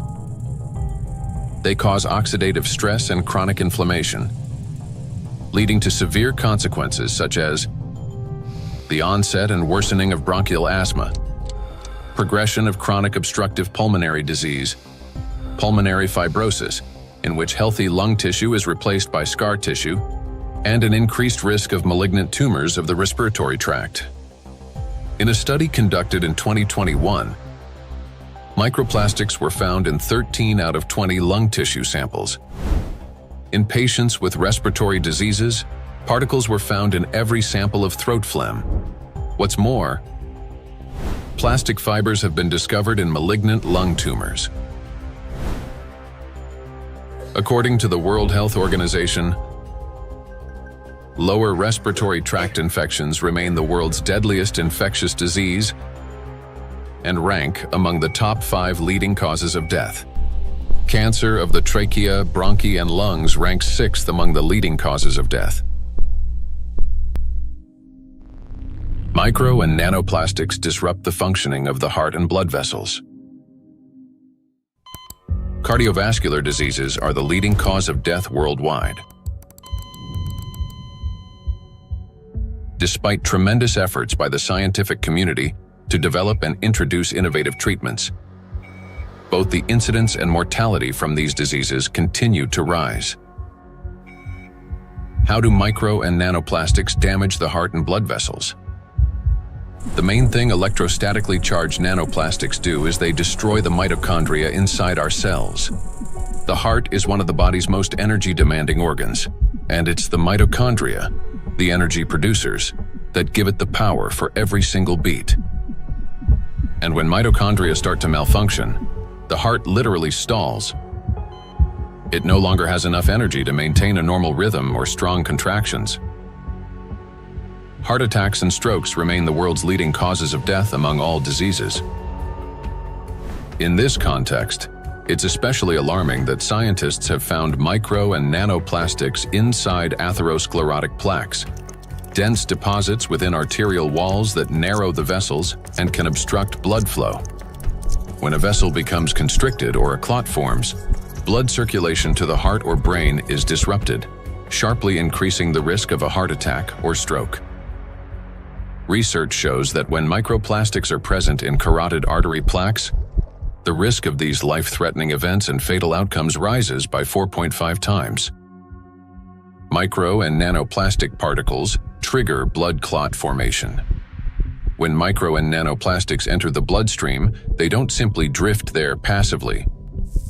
Because of their electrostatic charge, plastic particles stick to vessel walls and attract blood proteins and cells. These coated particles damage the endothelium, the ultra-thin layer of cells lining the inside of blood vessels. The endothelium is like an intelligent shell of the vessels. It regulates their dilation and constriction, controls blood clotting, and protects against inflammation. However, under the influence of micro and nanoplastics, this system breaks down, leading to chronic inflammation and an increased risk of thrombosis. In addition, electrostatically charged microplastics can interact with blood cells, platelets and red blood cells, disrupting their normal behavior. Under normal conditions, red blood cells carry a negative surface charge called the zeta potential, which keeps them from sticking together and allows blood to flow freely, even through the tiniest capillaries. But when exposed to microplastics, this charge decreases. Red blood cells begin to clump together, blood viscosity rises, and clot formation starts. As a result, clots appear in the vessels, obstructing blood flow, which is especially dangerous for the brain, heart, and eyes. This consequently increases the risk of chronic fatigue, vision disorders, hypertension, heart attack, and stroke. Nanoplastics interact with cell membranes. Positively charged nanoparticles are strongly attracted to negatively charged components, leading to disruption of membrane integrity, for example, in red blood cells, platelets, and endothelial cells. Micro and nanoplastics induce the development of cancer. The rise in cancer rates worldwide is absolutely frightening. I think it's very legitimate to call it an epidemic. The statistics are sobering. The World Health Organization estimated that in 2020, worldwide there was about 18.1 million new cases of cancer, whereas in 2022, just 2 years later, it's gone from 18.1 million up to nearly 20 million. And in fact, according to the World Health Organization, if this trend continues, by 2050, worldwide there's going to be 33 to 35 million new cases of cancer, truly an epidemic and truly a real major health issue affecting every single person everywhere in the world. So yes, that's a huge problem. For a long time, cancer was considered a disease of old age, the result of accumulated DNA mutations, weakened immunity, and years of exposure to carcinogens. But today, because of nanoplastic exposure, mutations can begin to build up in the body at much earlier stages of life. There's an increased rate of cancer worldwide in children and also in people much younger than I used to see. So what's going on now is that we're having a rise in people getting cancer, children, young adults, and it's probably not due to smoking or alcohol or anything. There seems to be something else, something in the environment that is causing this cancer at an alarming rate, and it's getting worse. So a very serious problem, yes. And again, one of the possibilities that could be accounting for this, we'll be talking more about it, is indeed nanoplastics. We observe in the last 30 years that in some countries we observe early onset cancerogenesis, so that tumors are diagnosed more early than previously. So that things like colorectal cancer are observed earlier and diagnosed earlier than 30 years ago in average. A key role in tumor development may be played by mitochondrial dysfunction, caused by exposure to nanoplastics. This happens through the accumulation of mutations in mitochondrial DNA and the disruption of normal cell death mechanisms, which together reduce the body's ability to eliminate damaged cells and increase the likelihood of these cells transforming into tumor cells. So these tumor cells are very aggressive, and normally they don't take anything up which they cannot use. So, I mean, what could happen? I mean, this is hypothetically that they can produce some energy out of these plastics, or somehow some pathways are activated which are helping the cells to move faster. That could be. So we need to investigate that. So it's a very important question, and we are basically on that to find out what happens mechanistically in those cells, that they can use plastics to facilitate their microbial potential. Nanoplastics increase levels of reactive oxygen species in organ cells and tissues, causing oxidative stress that accelerates the growth of cancer cells, helps them spread to other tissues, stimulates formation of new blood vessels, enhances inflammation, and weakens the immune system. Moreover, the high level of oxidative stress caused by electrostatically charged nanoplastics promotes the survival of tumor cells and reduces their sensitivity to therapy, making malignant cells more aggressive. Anything that damages the normal cell DNA that is responsible for the growth and division of cells, that damage can contribute to that cell becoming malignant, growing and dividing and spreading uncontrollably. That's what cancer is. And that is certainly a concern about the effect of nanoplastics.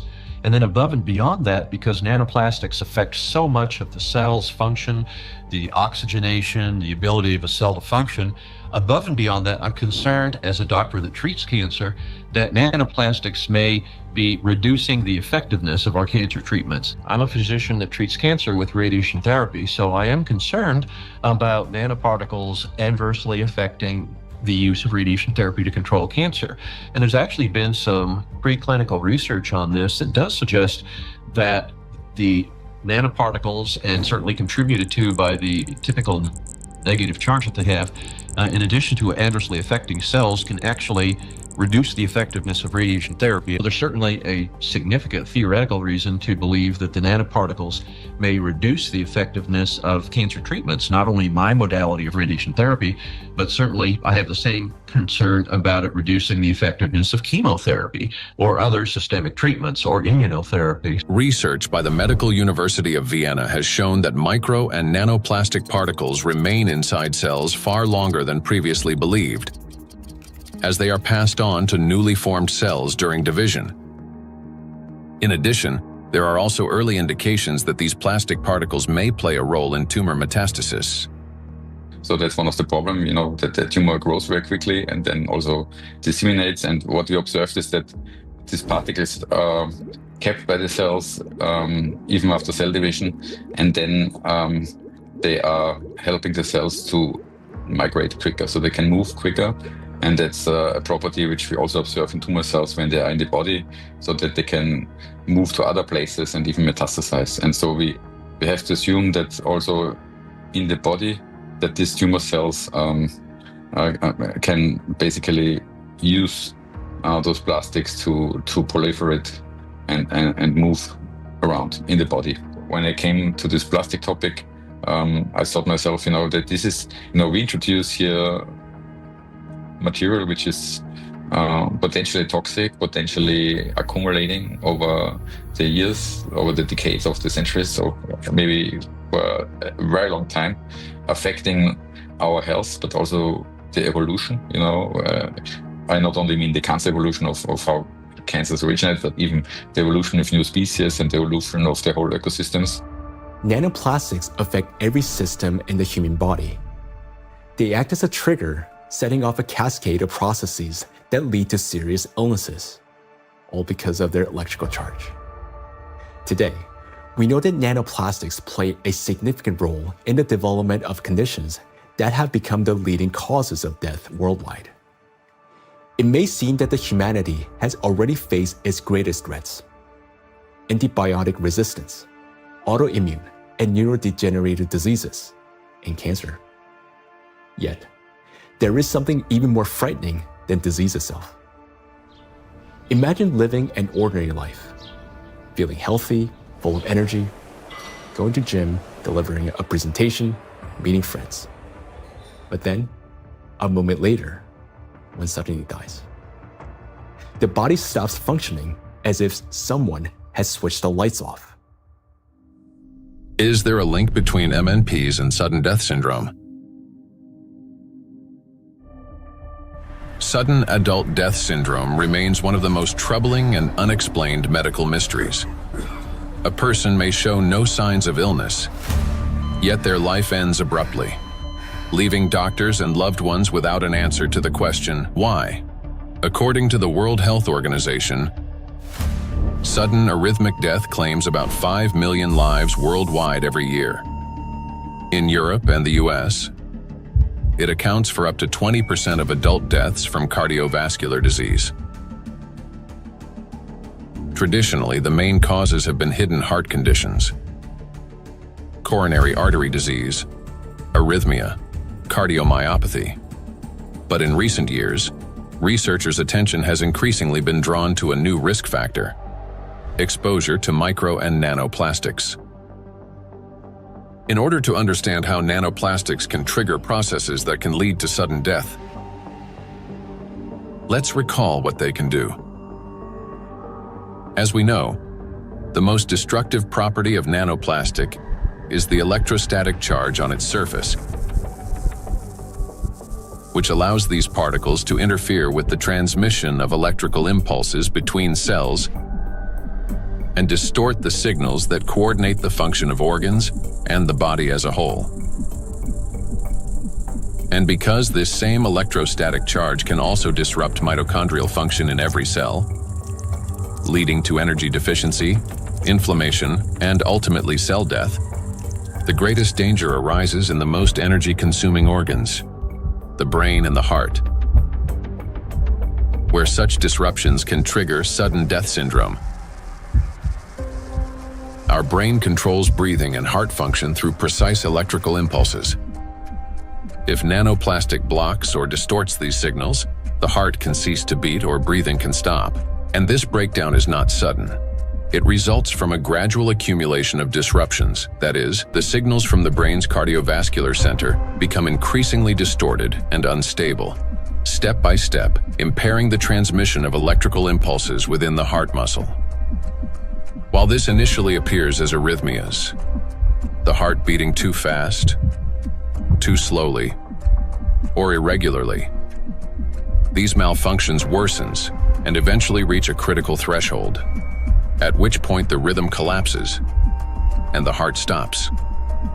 To those nearby, it may seem instantaneous, but in reality, the failure has been long developing over time. A similar process affects breathing. Signals from the brain's respiratory center, under the influence of nanoplastics' electrostatic charge, become progressively more erratic. After the critical threshold is crossed and the brain's commands can no longer get through, breathing stops entirely.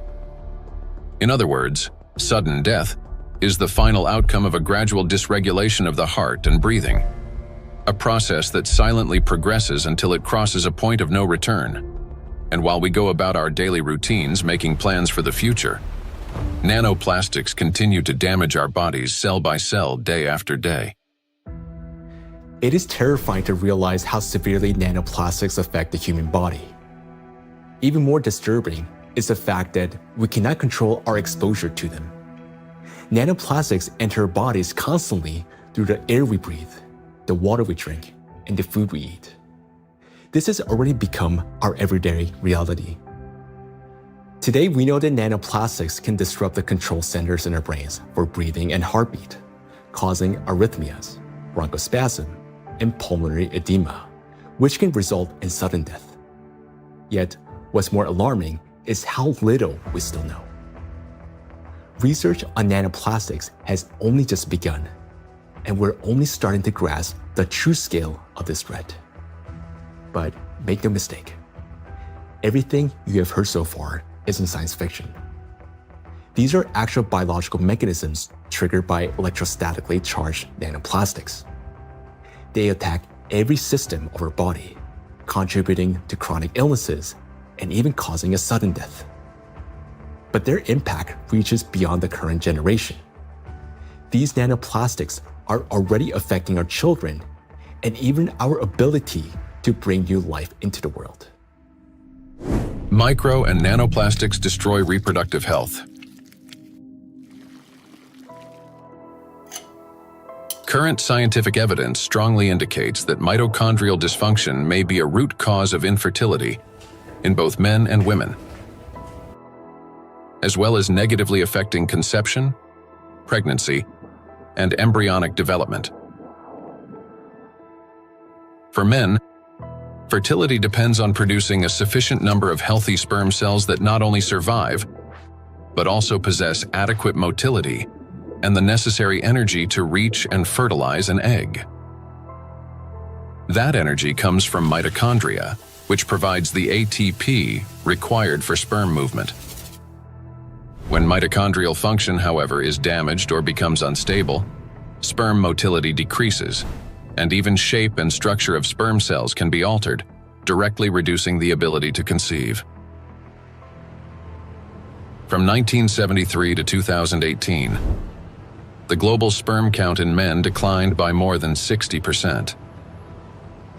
We have maybe here two important points if it comes to fertility, because it's not, it's the additives definitely, and we know that for quite some time that additives have endocrine disrupting or may have endocrine disrupting properties, and that can influence the fertility, but also they can be part of the particles themselves, because the particles, you know, in many ways can have already added these endocrine disruptors, or they can also have them as the corona, so they can integrate them into the surface of the particles and then enter the body via the particles as a Trojan horse, basically. So you can have both ways. In studies conducted by Chinese scientists, microplastic was found in every semen sample. Its impact on sperm cells is both rapid and destructive. Within just 30 minutes of exposure, mitochondrial function is disrupted and DNA damage begins. This reduces sperm viability and makes conception nearly impossible. Animal studies have shown that micro and nanoplastics can accumulate in the testes, cause testosterone deficiency, and impair spermatogenesis. Micro and nanoplastics disrupt erectile function.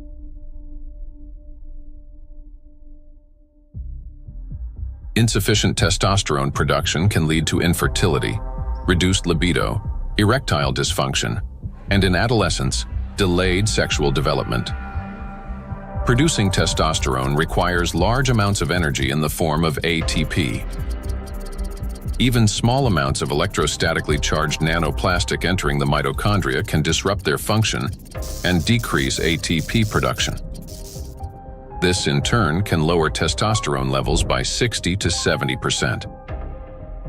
Such a drop impairs blood flow in the corpora cavernosa, the structures of the penis responsible for erection. As a result, this leads to erectile dysfunction and ultimately to impotence. In addition, electrostatically charged nanoplastic interferes with nerve impulse transmission, which means that even in a state of sexual arousal, an erection does not occur. This has been confirmed by research from Anhui Medical University in China. In animals with chronic microplastic intoxication, erectile function was impaired after just 1 month. Results of a national study in Japan showed that erectile function and sexual activity are declining among the younger generation.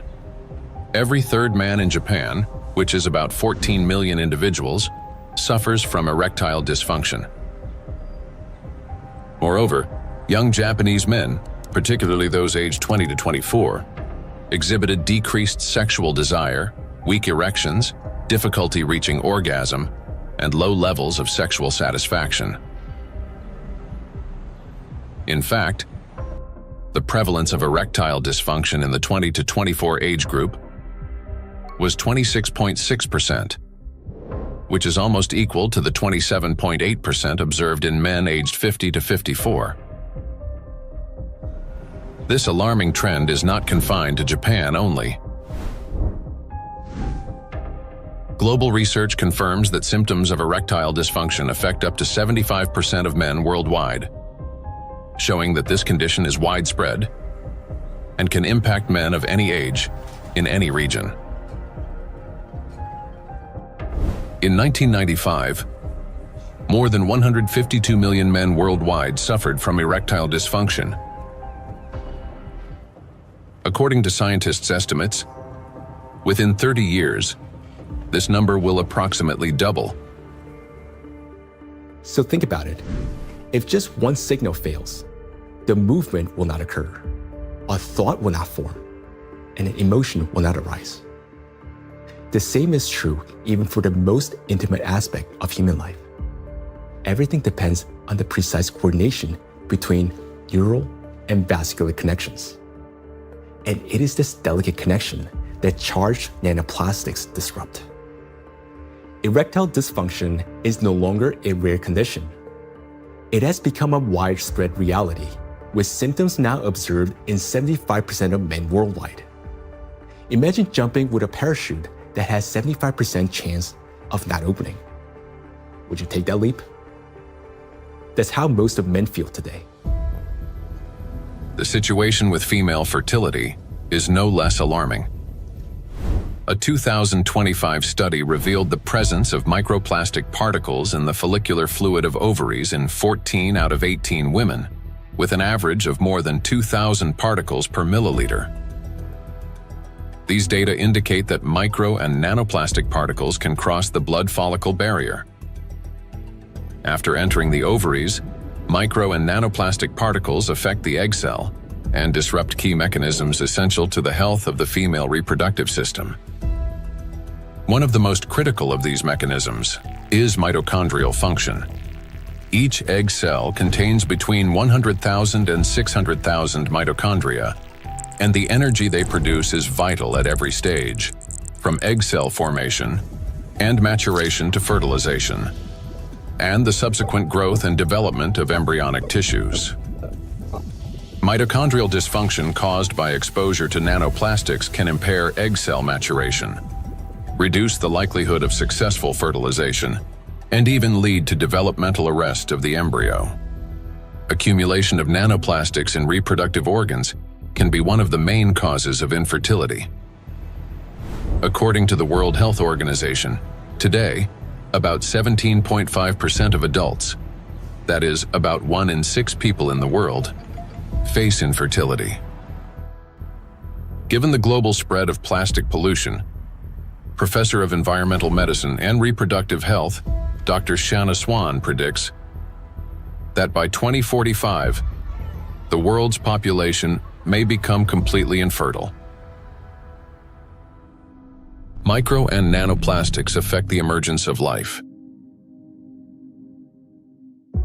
During pregnancy, a woman's body creates ideal conditions for the growth and protection of the fetus. However, even the placenta, the body's primary barrier between mother and child, cannot stop plastic nanoparticles from crossing through. A research team led by Antonio Ragusa made a landmark discovery when they detected microplastic particles in the human placenta for the first time. Their findings showed that plastic can penetrate a place where no artificial material had ever been found before, the very environment where new life begins. I was in a wonderful place in Italy, in Sardinia, a place called Piscinas, in Sulcis, in the southwest of Sardinia, where the old mining areas are. It's a very remote, beautiful spot where there's nothing around for 6 or 7 kilometers. While I was walking, I suddenly saw these bright, colorful, sparkling things on the beach. I asked my wife, "What is this?" She looked at me a little puzzled and said, "Well, it's plastic." I said, "Plastic? How could plastic get here when there's nothing for 7 or 8 kilometers in any direction?" She looked at me again, with an expression that made it clear how little I understood, and said, "It comes from the sea, of course." And that's when something clicked in my mind. If plastic can spread through the ocean and end up in such untouched places, then it could also reach the inside of the womb, and so inside the bodies of babies. Naturally, from that intuition, I started pursuing this line of research. I'm a gynecologist. I help deliver babies. So I knew about plastics as much as everyone else, until a certain point. But I began reading and studying, and I reached out to some scientists who worked with microscopes. One of them was a brilliant professor working on the opposite side of Italy, in the Marsh region. She used a Raman microscope. A Raman microscope allows you to examine tissues and determine whether they have plastics inside them. Now we call it plastics, for simplicity. But of course, the term plastics covers a wide range of materials. There are dozens and dozens of different plastics. Let's say they are tiny pieces, polymers, that is, infinitely repeated tiny pieces of certain materials that we use every day, throughout the day. So we sent placentas to this professor, and she did an excellent job. She was able to locate and identify plastics inside placentas for the first time. The article we published in 2021 caused a bit of a scandal because the idea of plastics inside the placenta, inside our babies, was shocking to people. Because the plastic we find in the oceans is the same plastic we ultimately find in children. Micro and nanoplastics affect a child in the womb. Plastic triggers inflammation and disrupts blood flow in the placenta. This means the fetus receives less oxygen and fewer nutrients, increasing the risk of intrauterine growth restriction, hypoxia, and preterm birth. The more plastic there is in the placenta, the more likely it is that babies, unfortunately, are born prematurely. And these babies also tend to be smaller compared to those with lower levels of plastic exposure. We have to recognize that premature birth is the main problem facing humans today. In Italy, it's about 7%. In the United States, where the healthcare system is clearly less effective than Italy's, 12% of babies are born prematurely. So, in this sense, an increase in this number would mean an even greater burden for humanity, biologically, for families, and for everyone involved, and of course, economically, for those who care about costs. We know that these particles can be taken up by these particles going through the placenta and then being found in the embryo, and therefore indicating that already in very early life we have an exposure also to the embryo. The electrostatic charge carried by nanoplastics is especially dangerous in embryonic tissues, where even minor disruptions can lead to developmental abnormalities. In other words, nanoplastics begin harming the child's body even at the very earliest stages of its formation. Over the past 2 decades, physicians have documented an alarming increase in congenital birth defects. For instance, Chinese researchers have found that in China, the rate of such defects has nearly tripled. Similar trends have been observed in other countries.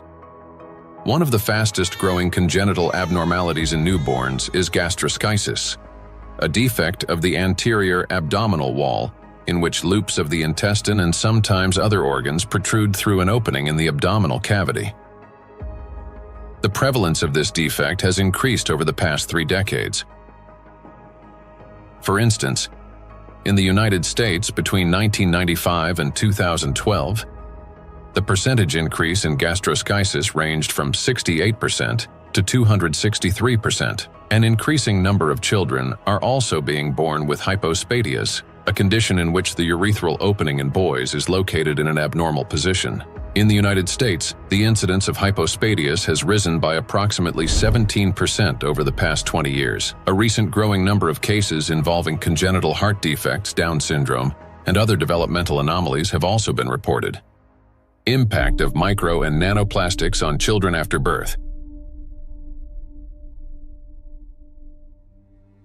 After birth, children continue to be exposed to micro and nanoplastic particles. Plastic baby bottles, food packaging, and toys are all sources of contamination. When a baby bottle containing warm water is shaken, up to 16 million microplastic particles per liter can be released. Hot water and sterilization further accelerate this process. As a result, infants are exposed daily to millions of microplastic particles and trillions of nanoplastics. Scientists have even detected microplastic in human breast milk.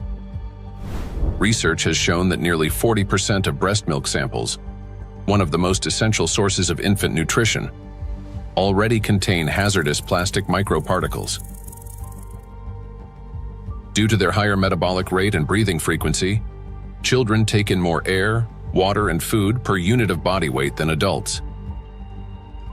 Consequently, at the same level of environmental contamination, their bodies absorb higher doses of microplastic. Moreover, the protective barriers in a child's body are not yet fully developed. This means plastic particles can penetrate tissues more easily and accumulate at higher concentrations. For example, in children under 2 years of age, the ethmoid bone is not yet fully formed, and its openings are wider, allowing plastic particles to pass more easily through the olfactory nerves directly into the brain. Plastic is an infiltrator, and it's mainly children who are affected by it. In our scientific article that drew a lot of attention and was widely cited, we called them cyborg babies, meaning babies who are made of organic material, but also inorganic material like plastic. These babies are smaller. They generally have smaller brains, and very few end up with lower levels of plastic in their bodies. They're not completely free of it, since plastic is everywhere, but with lower levels of plastic. Because of the electrostatic charge of micro and nanoplastic particles, as well as the presence of bisphenols and phthalates, the endocrine and reproductive systems of children are particularly vulnerable. These substances interfere with the formation and development of the reproductive organs, potentially leading to infertility later in life. Given scientific projections that by 2045 humanity could face widespread infertility, children born after 2020 may have a high likelihood of being unable to conceive their own offspring. I have 2 little daughters, and for me personally, everything we have just heard is terrifying. The truth is that we still don't fully understand the catastrophic consequences of our children being exposed to micro nanoplastics. Or, as Dr. Ragusa put it, they have become cyborg children. We're only beginning to grasp the full scale of this reality. And it is truly heartbreaking to look at small children and realize that they may never be able to have children of their own. Not to mention that their lives are already at risk today.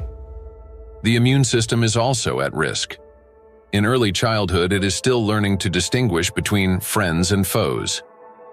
Exposure to microplastics can disrupt this process, increasing the risk of allergies, eczema, food intolerances, and even autoimmune diseases.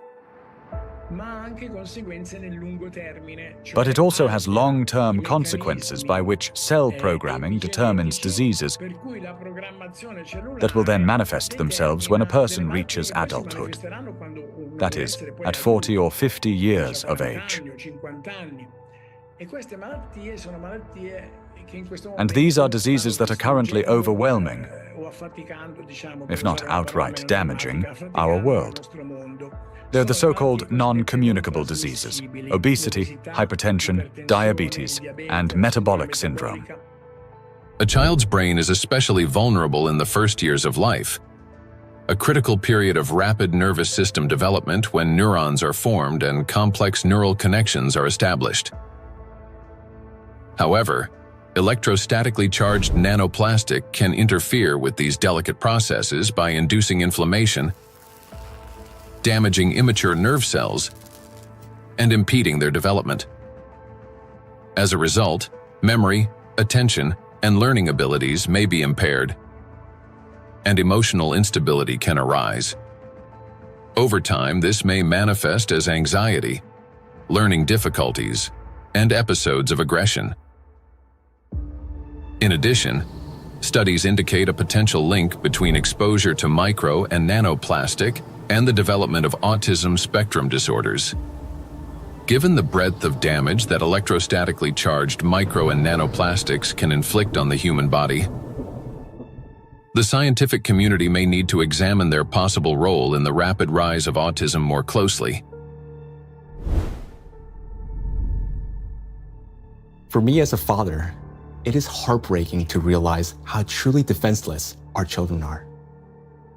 Micro and nanoplastics start affecting them from the very moment of conception, persist throughout fetal development, and continue their impact after birth. Unfortunately, the illnesses that we have already discussed are not the only conditions that micro and nanoplastics can trigger in children. According to statistics, sudden infant death syndrome is among the leading causes of mortality in infants under 1 year old. This is when a seemingly healthy baby dies unexpectedly, and the cause remains unknown even after all examinations. The number of such tragedies is rising rapidly. In the United States, for example, the number of sudden infant deaths has increased by 12% between 2020 and 2022. It is unbearably tragic when there's no way to protect a child. Micro and nanoplastics and sudden infant death syndrome. Since nanoplastics can cause chronic inflammation in any tissue they penetrate, they can disrupt the formation of neural connections even before birth, including in the regions of the fetal brain that control breathing and heart function. After birth, the damaging influence of electrostatically charged nanoplastics continues. An infant's nervous system is still developing and remains highly unstable. Therefore, even minor disturbances in signal transmission can lead to respiratory or cardiac arrest. These very functions are often impaired in infants who die from sudden infant death syndrome. Moreover, when micro and nanoplastics damage mitochondria, the affected cells begin producing less energy. To compensate for this deficit, they increase the number of copies of mitochondrial DNA and expand their population of mitochondria. Studies have shown that children who died from sudden infant death syndrome had a significantly higher number of mitochondrial DNA copies in their cerebral cortex compared with control groups, suggesting that this number may serve as a biomarker in cases of sudden infant death syndrome. Thus, exposure to micro and nanoplastics may be a key factor in the development of sudden infant death syndrome, as well as in a range of pathologies that contribute to premature infant mortality. We're unable to protect ourselves, and worst of all, our children from the effects of micro and nanoplastics. While modern diagnostic equipment capable of accurately identifying the true causes of disease and death is still not available everywhere, we can say with high degree of confidence that nanoplastics contribute to the development of many illnesses and may accelerate their progression. In those rare cases where detailed postmortem examinations were conducted, researchers have found significant amounts of micro-nanoplastic particles precisely in the affected organs and tissues. For example, in brain tissues, atherosclerotic plaques, malignant tumors, and other pathological formations. But despite millions of deaths every year, such investigations into the presence of these plastic particles are carried out only in isolated cases. There are two main reasons for this. First, many laboratories simply lack the equipment required to reliably detect micro and nanoplastics. Second, doctors and researchers, they rarely consider the possibility that these particles could potentially influence the development or outcome of the disease. Consequently, medical reports continue to list familiar diagnoses, although behind them may lie an overlooked factor: the impact of micro and nanoplastics on the human body. I understand that hearing this part of our investigation may have been very difficult. It was for me as well, believe me. But the impact of micro nanoplastics on all of us is not something we can continue to ignore. This is a crisis already underway, one that remained unnoticed for so long because the threat has been working silently within. Every day, and I'm not talking about every year or every month, but every single day, the amount of micro and nanoplastics around us continues to increase. Large plastic waste constantly breaks down into smaller particles, and these particles eventually enter our bodies through the food we eat, the water we drink, and the air we breathe. This means that with every meal, every sip of water, and every breath, huge quantities of nanoplastics enter our bodies and begin their destructive work. Their harmful effects on our cells grow in direct proportion to their concentration. And this is a scientific fact. What's even more alarming is that today, there is already so much micro nanoplastics accumulated in the ocean that it will be enough to destroy the entire biosphere, including humans, at least 3 times over. When we hear about threats of such magnitude, our instinct is to run away from them. And I understand that. It may feel like the only logical response is to eliminate plastic from our lives completely, or better yet, to take our family and move to some pristine corner of our planet. But would that really solve the problem? In fact, where could we possibly go to escape micro and nanoplastics? Finding solutions.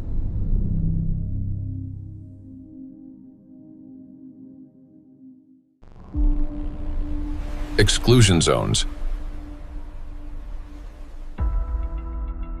One of the essential things is the environment we live in, and plastic is one of the most important factors shaping it. Micro and nanoplastics have now infiltrated every corner of the planet, yet their distribution is far from uniform. Some regions accumulate especially high concentrations of plastic particles, and nowhere is this more pronounced than in the oceans. Each year, roughly 11 million tons of plastic waste enter the ocean. The equivalent of an Eiffel Tower made entirely of plastic plunging into the sea every 8 hours, or about 1,100 such towers annually. Initially, these towers consist of bottles, bags, fishing nets, and other plastic garbage. Over time, under the influence of sunlight, waves, and weathering, they fragment into billions of invisible killers, micro and nanoplastic particles.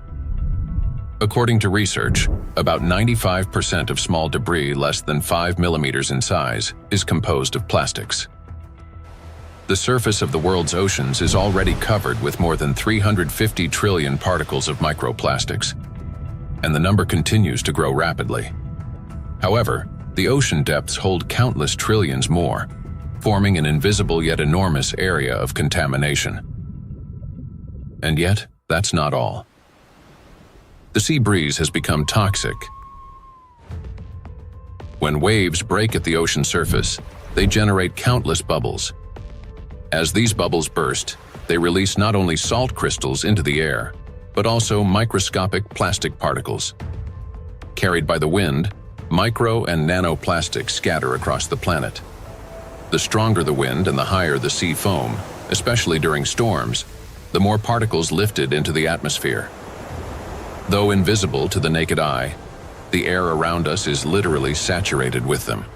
Each year, approximately 136,000 tons of microplastics are carried from the ocean to land by sea breeze. That is more than 370 tons every single day. In the atmosphere, plastics are transported thousands of kilometers by air currents. They settle in dew and fall to the ground with snow and rain. The coasts and coastal regions are the first to bear the impact.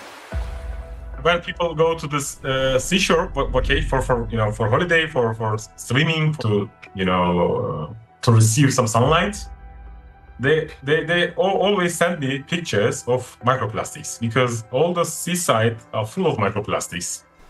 A study conducted in a coastal city in eastern China found that a person can inhale up to 1 million microplastic particles per year simply by spending time outdoors. The greatest danger comes from particles smaller than 100 micrometers, which can easily enter the respiratory tract. Because most of the coastal countries in the Mediterranean Sea don't have proper waste management system, so they release huge amount of plastic waste into the Mediterranean Sea. This is the first reason. The second reason, we have two rivers in here in this part of the Mediterranean Sea, Seyhan and Ceyhan. These two rivers, in two of the 5 most polluted rivers in the Mediterranean Sea. Recycling actually makes those two rivers most polluted rivers in the Mediterranean Sea. They carry more than 5,000 tons of plastic waste into Mediterranean Sea every year. It's too much. And also, the coastline in the Turkish coast has pollution like 31 kilogram per kilometer per day. Every day, 31 kilogram of plastic waste reach that coast in 1 kilometer coastline. It's too much. Just imagine, one plastic bottle is 10 gram or 15 gram. You can imagine how many plastic bottles strand on those coastlines. Dr. Sarju Ganatra is a cardiac oncologist and director of the Cardiac Oncology Program at Lehe Hospital and Medical Center. He leads research at the intersection of cardiovascular medicine, oncology, and environmental sustainability. According to his study, which was presented to the American Academy of Neurology, living in coastal areas is associated with an increased risk of brain and mobility disability. The reason for this is the high concentration of microplastics in the water, air, and soil of these regions. It's alarming, truly, that what we are seeing, that people living close to the coastal water with high amount of microplastic concentration in the seawater, they have higher prevalence, higher rates of various cardiovascular disease, stroke, diabetes, and other metabolic conditions, as well as cognitive mobility and self-caring disabilities and abilities to live independently essentially are less in that population. Researchers analyzed health data from residents of 218 coastal counties across the United States, comparing CDC reports with levels of environmental microplastic pollution. The findings are striking. Memory and cognitive impairments occurred 9% more often among residents of areas with high concentrations of micro and nanoplastics, compared to those in areas with low concentrations. Motor disorders were 6% more frequent. Difficulties with self-care, such as dressing or maintaining hygiene, were 16% more common. Inability to live independently, including managing finances or shopping, was 8% more frequent. In coastal regions, where the concentration of micro and nanoplastics far exceeds that found in inland, people are already paying the price, not only with their health, but with their lives. In a study led by Dr. Sarju Ganatra, scientists compared regions with high and low levels of microplastic pollution. But this raises an important question. That is, what does low level mean today? To answer this, let's look at the numbers. Dr. Ganatra defined a low level of contamination as one tiny plastic particle per 200 bathtubs filled with seawater. At first glance, that might sound negligible. But when that single particle breaks down into nanoscale fragments, the number of particles increases not by tens or hundreds, but by millions of times. Let's consider a simple calculation. Suppose the volume of one such tiny plastic particle is just 1 cubic millimeter, roughly the size of a grain of sand. Over time, it breaks down into many smaller pieces. Now, if we assume that this single microparticle disintegrates into fragments about 100 nanometers in diameter, that would generate about 1 trillion particles. And if their size decreases to 10 nanometers, the number would skyrocket to 10 to the 15th, or 1 quadrillion nanoparticles, all from a single microparticle. So what does this mean in practice? It means that even one glass of such clean water, which hardly exists anymore, would potentially contain about 5 million nanoplastic particles.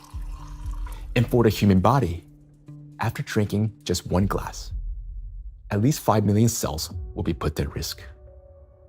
So can this so-called low level of contamination truly be considered safe? Each of those 5 million particles entering a body can trigger inflammation, cause hypoxia, and disrupt communication between neurons. Note that these effects aren't always immediately noticeable. A mild headache, occasional fatigue, anxiety, or difficulty concentrating. All these may be early warning signs of cognitive decline, neurodegenerative diseases, disability, and ultimately, death. These symptoms are particularly evident among people who live or spend significant time near the coastal regions. And the decline in their health is an early warning sign, a reflection of a much larger crisis unfolding across the world. Do you remember Professor Gundotu saying that the coastal countries of the Mediterranean don't have an adequate waste management system? Well, according to research, the concentration of microplastics in this region is about 4 times greater than North Pacific Ocean, where, by the way, the Great Pacific Garbage Patch is located. And in addition to 5 already known invisible garbage patches, researchers have identified a 6th garbage patch hidden in the Mediterranean Sea. It's called invisible because it consists mostly of microplastics. And unlike other oceanic garbage patches, which are at least far away from the densely populated coastline, this one is surrounded by 21 countries. It's a home to nearly 500 million people. We can say that this is the most dangerous garbage patch of the planet, because here, the plastic has already broken down into small sizes that are dangerous for life. Everyone living in the Mediterranean is constantly breathing air with an extremely high concentration of micro-nanoplastics. This is an extremely dangerous zone that should have been long ago been designated as an exclusion zone.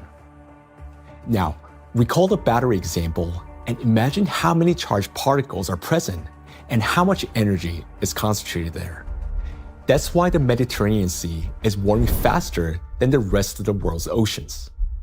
This is very serious because Mediterranean plays a key role in shaping the climate of Europe and the Mediterranean countries.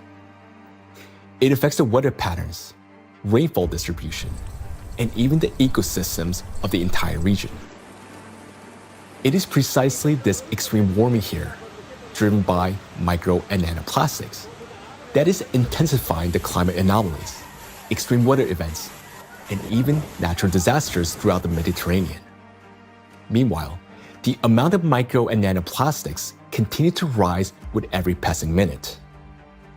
And what worries me personally is that people do not know this and continue traveling to these regions, often with their children, thinking that they're going there to rest and recharge, when in reality, they're entering a zone of extreme danger. So the things that once symbolized health, freedom, and luxury, a yacht on an open water, a villa by the sea, or even a private island in the ocean, they're now slowly turning into exclusion zones. For now, this problem is mainly recognized by scientists, but it will soon become impossible for the public to ignore. And when that moment comes, mass migration from coastal regions will be inevitable. Thus, if we fail to find a solution, the economic losses will be enormous, as the tourism industry will collapse and luxury resorts on the coast will be deserted. Yet, the threat doesn't end there, because the tiny plastics are constantly spreading by the atmospheric circulation and contaminating everything in its path. Borders just for human, not for particles. So all these small microplastics can travel long distances. We have done experiments on the samples in Siberia, on samples in the north and south and polar regions, and we found in many of those we found nanoplastics. So most of the areas that are considered pristine are at least episodically polluted by nanoplastics via air. We measure around 20 nanograms per cubic meter of air on average. And this is pristine and clean air, and you think it is nothing here, but it's actually almost always something. Today, forests are also at risk of becoming exclusion zones, as they've already turned into massive reservoirs of micro and nanoplastics. I understand that our instinct, especially as parents, is to search for cleaner and safer places like coastlines and forests where the air feels fresher.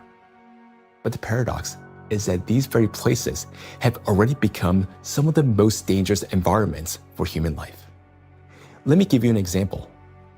In a large city, an adult may inhale up to 106,000 microplastic particles during a 2-hour walk. Yet, in areas near the bodies of water, that number far exceeds that, and those 2 hours may be enough to trigger a cascade of diseases, whereas for some individual, a fatal outcome. It is important to understand that when a single micro or nanoplastic particles enters a cell, it destroys more than just that one cell. After the cell dies, the plastic particle is not eliminated from the body. It continues to move throughout the body, damaging other cells and triggering a chain reaction of destruction. This process is endless because plastics, as we know, can recharge and retain electric charge. The more microplastics enter a body, the faster this destruction spreads cell after cell, organ after organ. And time becomes critical here because our body has limited resources to fight this damage, while nanoplastics, they're not expelled. Instead, they continue to accumulate in ever-increasing quantities, destroying us from within. Nanoplastics are perfect killers not only of humans, but of the entire biosphere, and it's impossible to hide from them anywhere. They're literally pushing us out of the world we once knew. Micro nanoplastics are already affecting our planet as well as the climate. And moreover, they're intensifying already devastating natural disasters and contributing to the worsening geodynamic crisis. Climate and plastic in a single cycle of destruction. The world ocean is the largest system of our planet. It regulates climate and serves as the main source of oxygen. The ocean and the atmosphere form a single, interconnected climate system. Water has a remarkable ability to absorb and store immense amounts of heat, increasing its temperature only gradually. The accumulated heat is then evenly redistributed across the planet and transferred to the atmosphere. This property of the ocean to efficiently dissipate heat from the Earth's interior protects the planet from extreme temperature swings and helps stabilize the climate. But massive contamination of the oceans with micro and nanoplastics is disrupting this finely tuned mechanism. Electrostatically charged plastic particles bind water molecules, forming hydrate shells around themselves. This alters the physical and chemical properties of ocean waters. This has already reduced its thermal conductivity and created pockets of overheated zones where heat can no longer dissipate. Consequently, overall ocean warming is accelerating. This topic is explored in greater detail in the documentary Anthropogenic Factor in the Ocean's Demise. Excessive ocean heating, in turn, increases evaporation and disrupts atmospheric circulation. As a result, both the temperature and humidity of the atmosphere rise. Electrostatically charged nanoplastic particles act as condensation nuclei,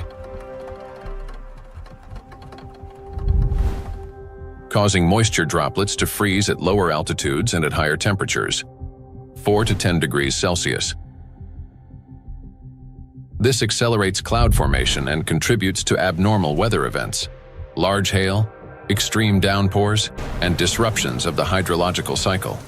Charged plastic particles are already influencing weather formation, affecting flight safety, cloud development, and even where and how the precipitation occurs.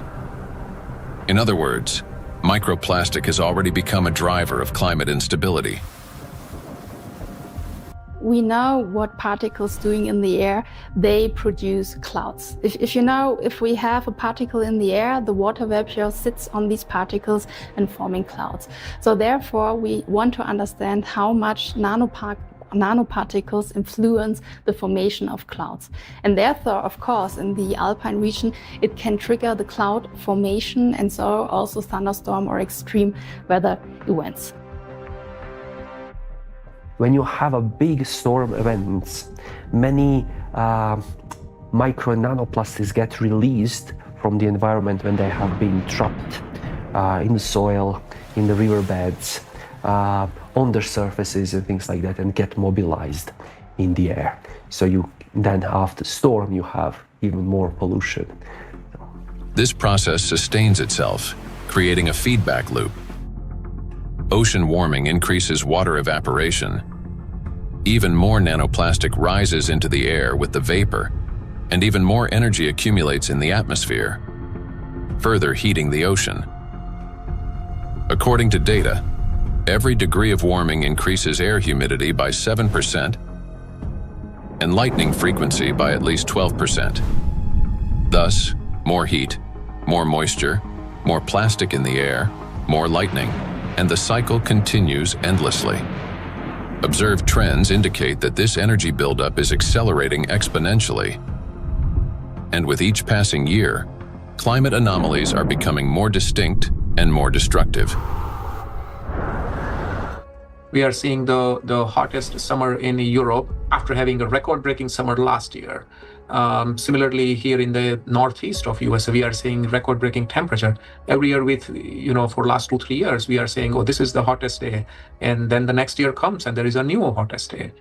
The nighttime temperature in Southeast Asia is not dipping at all in many places and kind of trapping the heat. So our body is not getting even that relief at nighttime. There is increase in air pollution. There is increase in all sorts of chemical pollution. And so if you think about this holistically, it's a huge impact on the planetary health. And I think this is a reminder that we are part of the planetary system. We belong to it. We are not separate from it. And until we think holistically, I think, we'll define one issue, we'll define one threshold, we'll continue to go after that, maybe even solve it scientifically.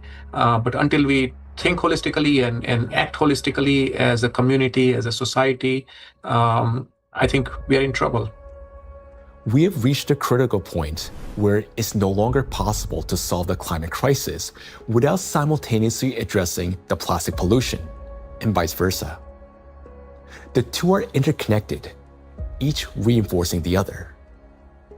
And as we continue to study this issue, the picture becomes even more alarming because we're now beginning to understand what is truly happening. I am. Both for myself and my family, but also for the future generations. There was a time where I thought that, the climate change is real, of course, but this is for future generations to be affected by, and I was still equally concerned. But in no time, and I would say in less than 5 to 10 years, we started from that mindset and time frame. Within 5 to 10 years, we started feeling it. Getting impacted by it in our day-to-day life. And so it's more concerning than ever before, and the timeline, which was predicted previously, has shortened exponentially. The impact we are seeing on a global climate, from ambient air to the thinning of the Arctic ice, and it's not linear model, right? I mean, the physics is gonna play out. The thinner the ice, it's gonna take much less amount of time to melt it, even the same volume, in a much shorter period of time. So I think these timelines are really concerning, and I am afraid, yes. Indeed, many signs indicate that our planet's energy balance has been disrupted, and natural processes are intensifying exponentially. Consequently, we may have less and less time to respond, and nanoplastics are playing a key role in this acceleration. In the past, excess heat from the Earth's interior was removed gradually, step by step, yet effectively. It was first partially absorbed by the oceans, and then transferred into the atmosphere, and then finally released into the space. This sequential process prevented excess energy from accumulating within the Earth's interior or the atmosphere, allowing the planet to cool and reduce the thermal load on the inner layers. But today, this natural mechanism has been disrupted. Nanoplastics no longer merely affect the climate, but they also exacerbate the geodynamic crisis and intensify natural disasters by obstructing the release of heat from our planet's interior. The role of micro nanoplastics in this process is described in detail in the report on the progression of climate catastrophes on Earth and their catastrophic consequences. So our entire planet is contaminated with micro and nanoplastics, and we have nowhere to escape to. These particles are in us, in our children, disrupting and destroying more and more cells in our bodies. This is why confronting plastic pollution is no longer optional. It is essential for our survival. The first and most obvious step may appear to be eliminating the use of plastic and recycling the waste that has already accumulated. But we must ask ourselves, will that truly be enough? The illusion of addressing plastic pollution. Even if we were to stop plastic production today, even if the last plastic bottle we discard today, it's going to last there in our oceans for at least 400 plus years. And then the journey of micro nanoplastic begins. And so we have a poster in our cafeteria where we say that, you may not see your grandkids or great-great-great-grandkids, but I will, saying the plastic bottle. And I think that's true. If we look at the scale of plastic pollution in the oceans, it becomes clear that a complete cleanup can take millennia. Today, the world ocean contains about 200 million tons of plastic waste. Meanwhile, every year, around 20,000 tons are extracted. That's less than 1/100th of 1%, a negligible fraction compared to the existing volume. At this rate, fully cleaning the ocean would take about 10,000 years. And that's only if we stopped all plastic entering the ocean starting today. Plastics are entering the environment currently at a rate that far exceeds our capacity to remove it from the environment or to mediate the wastes. Let's assume humanity achieves a technological breakthrough, invests enormous resources, and increases cleanup efficiency 5-fold. Even then, the process would still take around 2,000 years. In reality, we cannot cope even with the current annual influx of pollution, let alone eliminate the consequences of what has been accumulating for decades. Not only are we unable to remove all the plastic that has built up in the biosphere, but attempting to do so could also endanger living organisms. There are some initiatives, they are trying to collect the waste, accumulate that garbage patches, that locations. They are also collecting nullstone, the organisms living just the 15 centimeter of the first layer of top ocean. So those organisms, using that, those artificial material as a, hunting ground, nesting ground, feeding ground, or, they are laying egg on those plastics. So when you remove all these plastics, you also remove all those organisms. So because removal itself also another problem. So once plastics get in the environment, there is no proper and harmless way of removing these plastics from those environments. Moreover, a significant portion of plastics has already broken down into micro and nanoparticles that now lie on the seabed, drift through the water column, have entered the bodies of marine organisms, and become part of the global cycle of matter. These particles cannot be captured with nets or collected manually. This means that simple mechanical removal of plastics from the environment, even under the most optimistic scenario, will not solve the problem.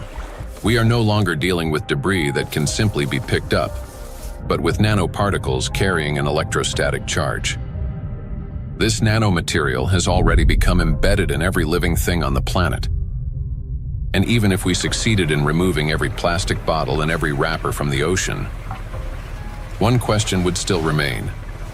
What happens next? We still do not have a safe method for disposing of the mountains of plastic waste we would collect. There's mismanaged waste on land all around the planet in informal dump sites. Some waste has been incinerated, some of it commercially in incinerators that may or may not have appropriate screens and filters to collect associated chemicals that might be released. But of course, a lot is burned in open burning scenarios in countries that are not wealthy enough to own the appropriate waste management facilities to deal with the plastic waste that is exported to them by other nations. And then some of it, of course, will have gone into so-called recognized waste management systems, but which might include burying it beneath the ground in landfill, where, of course, it could return to present problems in the future, or indeed incinerating it in commercial incinerators. But depending on the quality of incinerator, of course, there's concerns about the emissions from those incinerators. Burning plastics, whether in backyard fires or industrial incinerators, does not solve the problem. It merely transforms them into a more dangerous form. When heated or burned, large plastic items break down into micro and nanoplastics that disperse into the air, settle onto surfaces, and enter water and soil with precipitation. The apparent disappearance of plastic in flames is an illusion. Burning simply accelerates the fragmentation of plastic into the tiniest particles many times over, into the very micro and nanoplastics that pose the greatest danger to human health. And it is precisely these electrostatically charged particles that can penetrate deep into the body, including the brain and other cells, where they trigger a wide range of diseases. When you put plastic in a recycling facility, at first they will shred big plastic to generate flakes and small pieces of plastics, and then during that shredding, they also use for washing. They have to wash to remove some unwanted material on plastics. During that washing, material lose many. I mean, the huge percentage of the total mass. So those lost material will go to the wastewater stream. Recycling activities, practices, feeding microplastic pollution in the waterways. A simple and regular recycling facility can generate billions microplastics and then release into the either wastewater stream or waterway. And unfortunately, what I see with some of the things that are claimed to be a solution is that they're not necessarily properly tried or tested before they're put into the market, and there may then be potential for unintended consequences. Pyrolysis. At first glance, it looks like a technological miracle. We take plastic waste, heat it to 800 degrees Celsius without oxygen, and obtain fuel. Instead of piles of garbage, we get gas, liquid, and a small carbon residue. Sounds promising, doesn't it? But this technology has a flip side, an invisible and far more dangerous one. During high-temperature decomposition, plastic does not simply disappear. Pyrolysis is accompanied by emissions of dioxins and furans, some of the most toxic substances on the planet. They are carcinogenic, disrupt the endocrine system, and can accumulate in human tissues. They are hazardous even at low concentrations. Even if you manage to obtain 600 liters of liquid fuel from 1 ton of plastics, the price of such fuel is a threat to human health and life. By relying on such disposal methods, we're only accelerating the transformation of plastics into an invisible, yet far more dangerous form. Let me remind you that the amount of micro and nanoplastics present in the ocean alone is already more than enough to destroy our entire biospheres, including the humankind 3 times over. Meanwhile, microplastics continue to disintegrate, generating vast amounts of nanoplastics. Recall Dr. Kenner's example. A single microplastic particle can fragment into billions of nanoparticles. And with countless microplastics already present everywhere, constantly breaking down into even smaller fragments, this process is driving the destruction of humanity and of everything around us. Today, many people have started turning this crisis into a business, inventing all sorts of methods that supposedly remove microplastic from the body. And people are willing to pay large sums for these treatments. But the real question is, do they actually work? False hope. Today, in healthcare and even in some scientific circles, there's growing discussion about alleged methods to cleanse the human body of microplastics. A variety of approaches are being promoted, including plasmapheresis, hemosorption, mechanical filtration devices, dietary adsorbents, and so-called natural supplements claiming to detoxify the body. At first glance, it all sounds reasonable. If there's something toxic in the body, it should be removed. But the truth is that these methods don't actually solve the problem. I don't think any scientifically proven techniques exist to filter out the micro nanoplastic from the blood. It gets deposited in the organs themselves, which is not really something you can filter out by sending the blood to some filtration machine. Nanoplastics have already penetrated inside human cells. They are not just circulating in the bloodstream like an unwelcome guest you can simply escort out. They have become part of the body's internal environment. Yes, we can cleanse the blood with sorbents or filter plasma.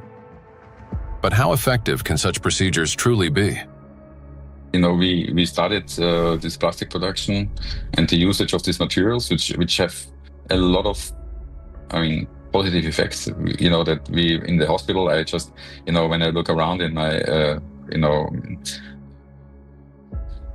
daily work environment, I guess that 80% of everything I touch in the hospital is of plastic, starting with my gloves.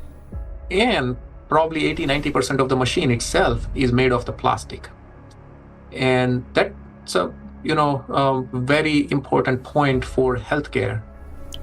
What's more, the very solutions used for blood purification procedures also contain plastics. When you get sick, you are going to a hospital, you probably will go to the hospital for treatment, and then they will give you some solutions, some infusions, like they will put something inside your vein, and then they transfer some liquid from plastic package to your blood system. So those intravenous solutions has at least 62 microplastic particles per liter. So this is direct transfer exposure microplastic to human system, blood system. So we end up with a paradox. We are using plastics to try to eliminate the consequences of plastics.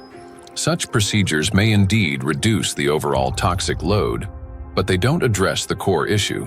They don't extract plastic from cells, don't neutralize its electrostatic charge, don't restore disrupted signaling pathways, and don't protect the brain, immune system, or mitochondria. An individual has every right to try such methods. It is their personal choice, but it's important not to harbor illusions. Those procedures will not restore lost health. Moreover, plastic isn't just a material used for packaging and household goods. It is the backbone of modern industry, healthcare, transportation, electronics, construction, and even space technology. It's the second most common material on Earth after concrete, so it's extremely widespread. I think going forward, it's going to be really important that we retain the important uses of plastic, because plastics are not here the enemy. It's not a treaty about not producing plastics. It's a treaty about ending plastic pollution, not ending the production of plastics. And plastics have the potential to bring clear societal benefit. That is why the main goal today isn't to stop plastic production, but to find ways to reduce the impact of micro and nanoplastics on human health and the environment.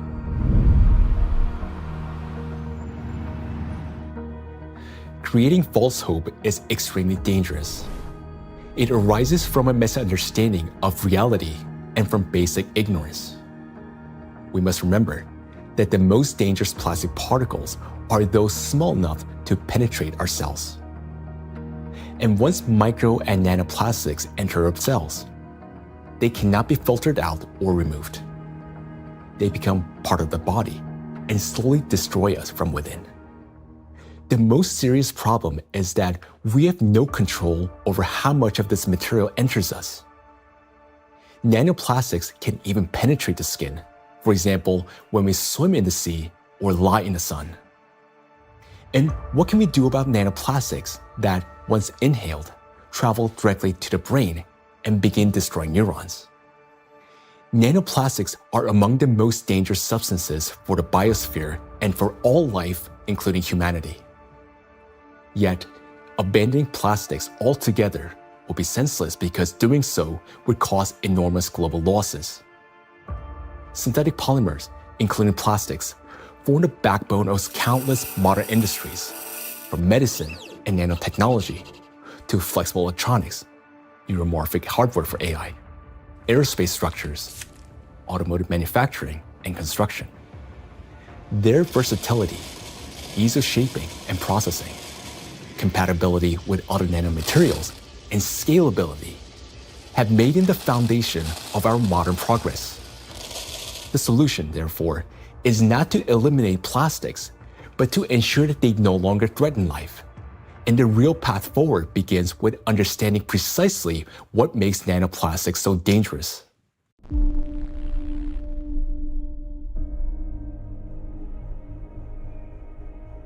Now, we already know that electrostatic charge is the basis for their destructive power. It is this charge that allows plastic particles to cling to membranes, cross biological barriers, including the brain, bind to proteins, and interfere with genetic processes. The charge transforms plastic from something inert into a tiny, yet powerful destructive force within the biosphere and humankind.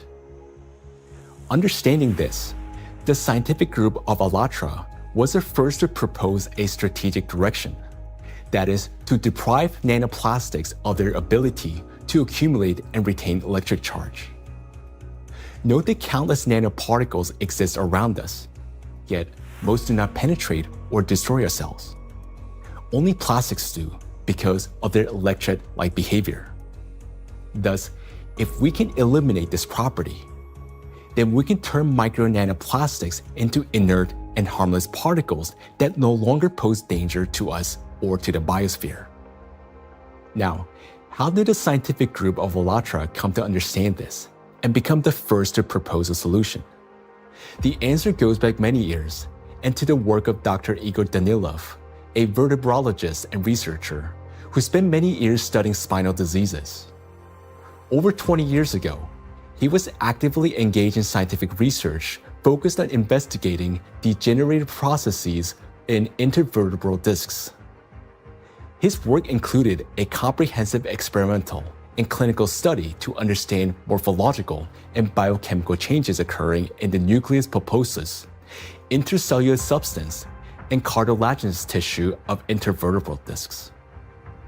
While studying cellular processes, Dr. Danilov focused on immune regulation and pathological reactions that could trigger cell degeneration. He noted that mitochondrial dysfunction was one of the main drivers of these changes, and this insight became the starting point for investigating what might be disrupting cellular function. Dr. Danilov frequently visited specialized laboratories, and in the course of detailed analyses, he found foreign particles inside the cells, which he later identified as plastic. This discovery became a key moment in his research, as he began to analyze possible mechanisms by which plastics affect cells. Through his investigations, Igor Danilov determined that the negative impact of tiny plastic particles on cells stems precisely due to the damage they cause to mitochondria. This conclusion was based on observations that cells containing these tiny plastic particles showed clear signs of mitochondrial dysfunction, which in turn exacerbated degenerative processes. Here, Igor Danilov suggested that the ability of plastic particles to penetrate cells may be due to their electrolyte behavior. That is, the ability to accumulate and retain electrostatic charge, which allows them to form a biological shell around themselves. This property enables the plastic particles to enter cells easily, avoid detection by the immune system, cross protective biological barriers, including the blood-brain barrier, disrupt normal cell function, and provoke degeneration and cell death. On this basis, Igor Danilov proposed that to neutralize these tiny plastic particles, we must deprive them of their ability to accumulate and retain charge. He shared his findings and projections about the harmful effects of tiny plastic particles with his colleagues from various medical fields, including surgeons, oncologists, cytologists, pathologists, and geneticists, as well as with biologists and chemists. Soon after, these specialists confirmed his alarming observation that these plastic particles do accumulate in critical organs in the body, such as the brain, heart, intestines, endocrine, and reproductive organs, where their presence can disrupt organ function and destroy our health. Igor Danilov's predictions were deeply concerning, especially in light of global trends, the rising production of plastics and the growing accumulation of plastic waste in oceans and ecosystems. Thus, More than 20 years ago, the scientific group of ALLATRA realized that micro and nanoplastics pose a serious threat not only to humans, but the entire biosphere. And each year, the number of these particles continues to grow, worsening the situation amid accelerating climate and geodynamic changes on the planet. The implications are far-reaching. If we can eliminate the charge from micro nanoplastics, we will not only eliminate their destructive impact on human health, but also remove the excess energy accumulating in the biosphere, the energy that currently fuels the geodynamic crisis and intensifies natural disasters.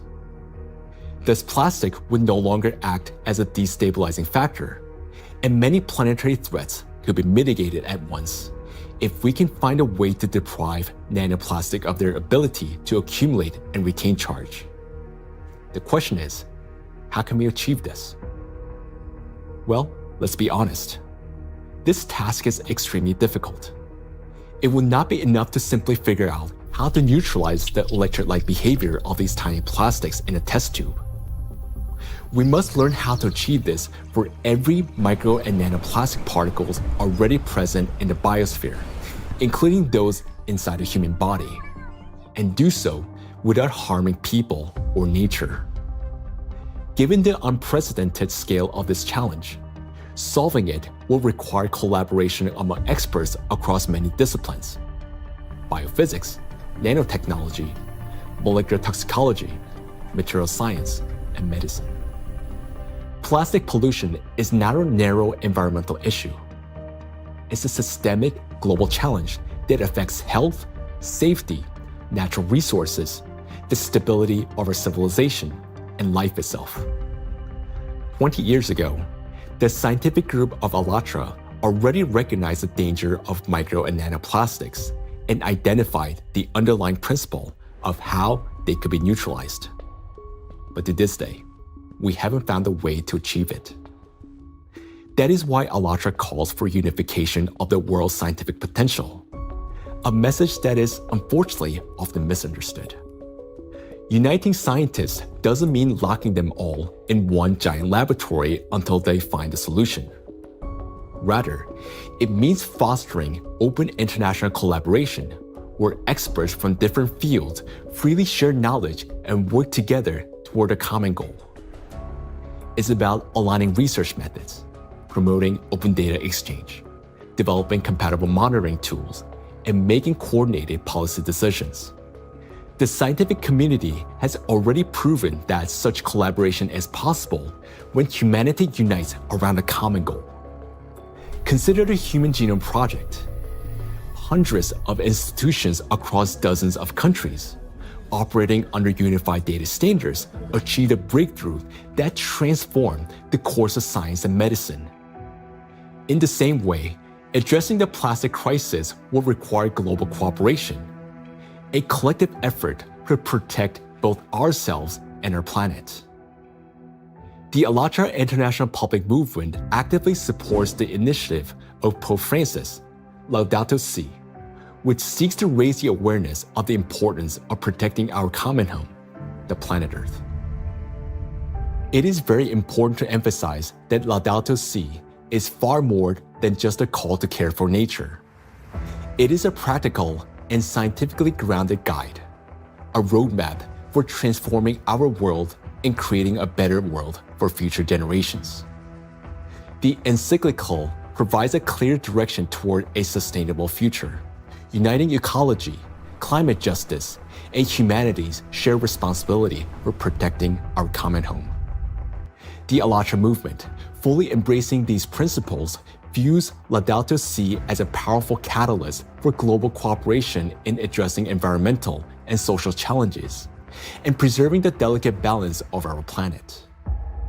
Cardinal Peter Turkson, the Chancellor of the Pontifical Academy of Sciences, is widely recognized for his dedicated work in ecology and social justice. Thanks to his educational efforts and tireless advocacy, the encyclical is widely disseminated worldwide as a practical guide for safeguarding our planet. It is a great honor for us to introduce Cardinal Peter Turkson, who will speak about the efforts being made to promote the encyclical Laudato Si and to put its principles into practice. So, question is, how can we get Laudato Si to be widely read? Of course, it's a book that is there. I have presented it at the United Nations. I presented it at UNESCO in Paris. I presented it at Davos World Economic Forum. So I've talked about Laudato Si in several environments. I've also had a chance to present it even in university groups. Ohio State was the first group that wanted to hear about Laudato Si.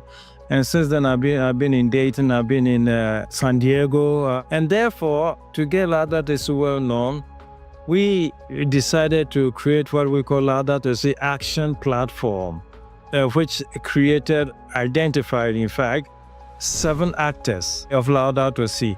So churches means churches, mosques, synagogue, all places of worship, places of studies, basic university type of studies, educational centers, offices and factories. So we identified these 7 groups and say, okay, follow a team for 7 years and see what you get. Okay, all of that was to popularize the content of the encyclical Laudato Si and to encourage and enable people to put it into action or practice. So it's not just something written, but something that is actionable. And 10 years now, okay, this is 2025. Laudato Si was published in 2015. It's difficult to identify or talk about places we still have not heard of it. Personally, and from the point of view of our force, we've had occasion to kind of talk about this to different audiences and constituencies, but I still would not say that because of that it's known worldwide and by everybody and for everybody. We've tried our best and we'll continue to talk about it.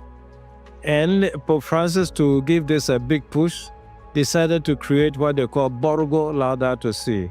Over here in Rome, another initiative to get it known has been the development of what they call Laudato Si Diploma.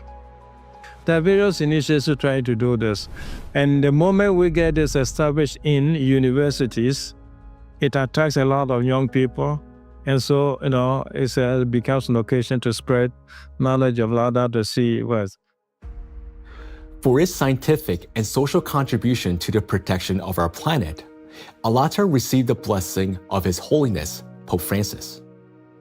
This spiritual encouragement to continue working toward the preservation of our planet greatly inspired the participants of ALLATRA and motivate them to pursue a deeper research into the problem of nanoplastics, a growing threat to all humanity and its future. This effort resulted in the publication of the scientific report, Nanoplastic in the Biosphere, from Molecular Impact to Planetary Crisis. And this was presented for the first time in May 2025 at the International Conference of the Centesimus Annus Pro Pontifex Foundation in the Vatican by the President of ALLATRA, Marina Ovtsinova. This documentary is based in part on that scientific report. Such fundamental study into the threat of nanoplastics became possible through the international cooperation between the scientific group of ALLATRA and the Bolivian Catholic University, San Pablo. We are a research team from the Bolivian Catholic University, San Pablo in Cochabamba.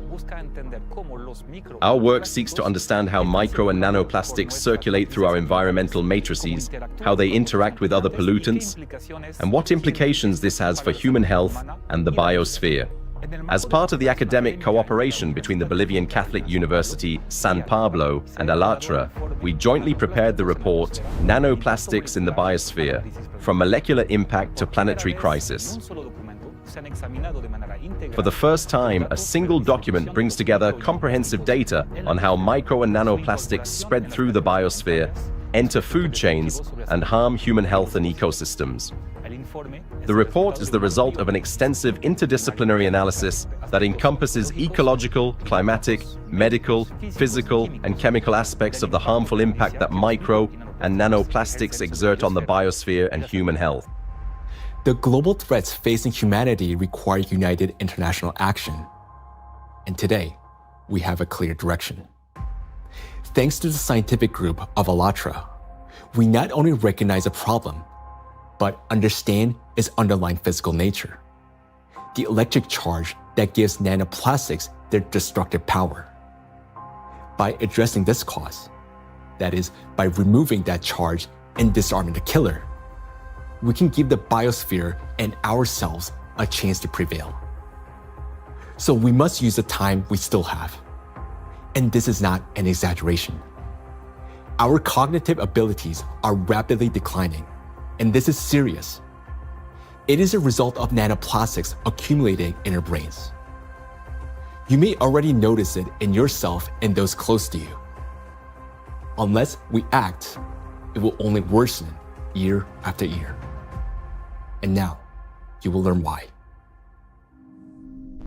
The age of intellectual extinction. Throughout the 20th century, scientists observed a trend. Since 1932, IQ scores had been steadily rising. This phenomenon became known as the Flynn effect. However, among generations born after the 1970s, the rise in IQ has reversed to a gradual decline. Mandatory IQ tests for military personnel in various countries show a decline in scores since the mid-1990s. According to another study conducted between 2006 and 2018 at Northwestern University, Americans showed a decline in IQ across 3 out of 4 cognitive areas. This decline in average IQ has been termed the reverse Flynn effect. In 2025, the scores of U.S. high school students on major math and reading tests dropped to the lowest levels ever recorded. Their average math score was the worst since the current version of the test was introduced in 2005, while reading scores were the lowest since testing began in 1992. Similar trends have been observed in other countries. The steady decline in IQ continues to this day. Intelligence scores are no longer rising. They're slowly, but surely falling. But what lies behind this troubling trend? One important correlation stands out. The decline in average IQ coincides with the exponential rise in plastic production and pollution. Take a look at the graphs. The more plastic, and therefore the more micro and nanoplastics in the environment, the lower the IQ. This shows a clear link between increasing the amount of plastics and declining cognitive abilities. And that is deeply alarming. This isn't just a statistical correlation. As plastic production has skyrocketed, our daily exposure to micro and nanoplastics has risen with it. Charged plastic particles can easily pass through biological barriers, including the blood-brain barrier. Once inside the brain, nanoplastic particles accumulate not only in neurons, but also in glial cells, the very cells that nourish and protect neurons and help form neural connections. There are many more glial cells in the brain than neurons themselves. Electrostatically charged nanoplastic disrupts the function of glial cells, triggering inflammation and chronic stress, setting off a continuous cycle of destruction inside the brain itself. For the brain, chronic stress and inflammation are like a computer running on a critically low battery. When the battery is nearly drained but dozens of programs are still running, the system automatically switches to power-saving mode, shutting down energy-intensive applications to avoid overheating or freezing. Our brain works in a similar way. When stress and inflammation reach a critical point, the brain, like a computer, will eventually shut down its most energy-demanding regions to survive and conserve energy. The first to go offline is the prefrontal cortex, the youngest and most complex part of the brain. It's considered the control center, responsible for such essential functions as intelligence, behavioral regulation, and the ability to think logically, consistently, and rationally by comparing facts and drawing conclusions. The most dangerous part is that the shutdown of the prefrontal cortex happens silently, without our awareness, and we won't even realize it. The brain will switch to its basic survival programs. The ancient rapid response system, the limbic system, takes over. Its key structures, the amygdala and hypothalamus, trigger the fight, flight, or freeze reaction, fast, impulsive, and without time for reflection. These systems will still stay active for a while because the brain identifies them as critical for survival. As a result, rational decision-making gives way to panic. Creativity and intelligence are replaced by degradation and dullness. Empathy fades, replaced by indifference or aggression. Electrostatically charged plastic particles that enter the brain interact with neuronal membranes, activating microglia, and continuously fueling oxidative stress and chronic inflammation. Prolonged stress literally reshapes the brain. In the prefrontal cortex, the center of analysis and control, neural connections weaken and disintegrate. Similar changes occur in the hippocampus, the region responsible for memory and learning. Neural connections fade away, and the hippocampus deteriorates. In the amygdala, the centers of fear and anxiety, the opposite happens. Connections strengthen, anxiety and aggression intensify, and panic attacks may develop. The brain reorganizes itself. Instead of thinking and analyzing, it starts operating on instincts. In doing so, it loses the ability to recognize real danger and respond appropriately.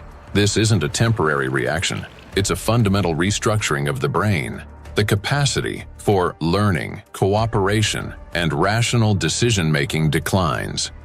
This may help explain global trends we see today in society.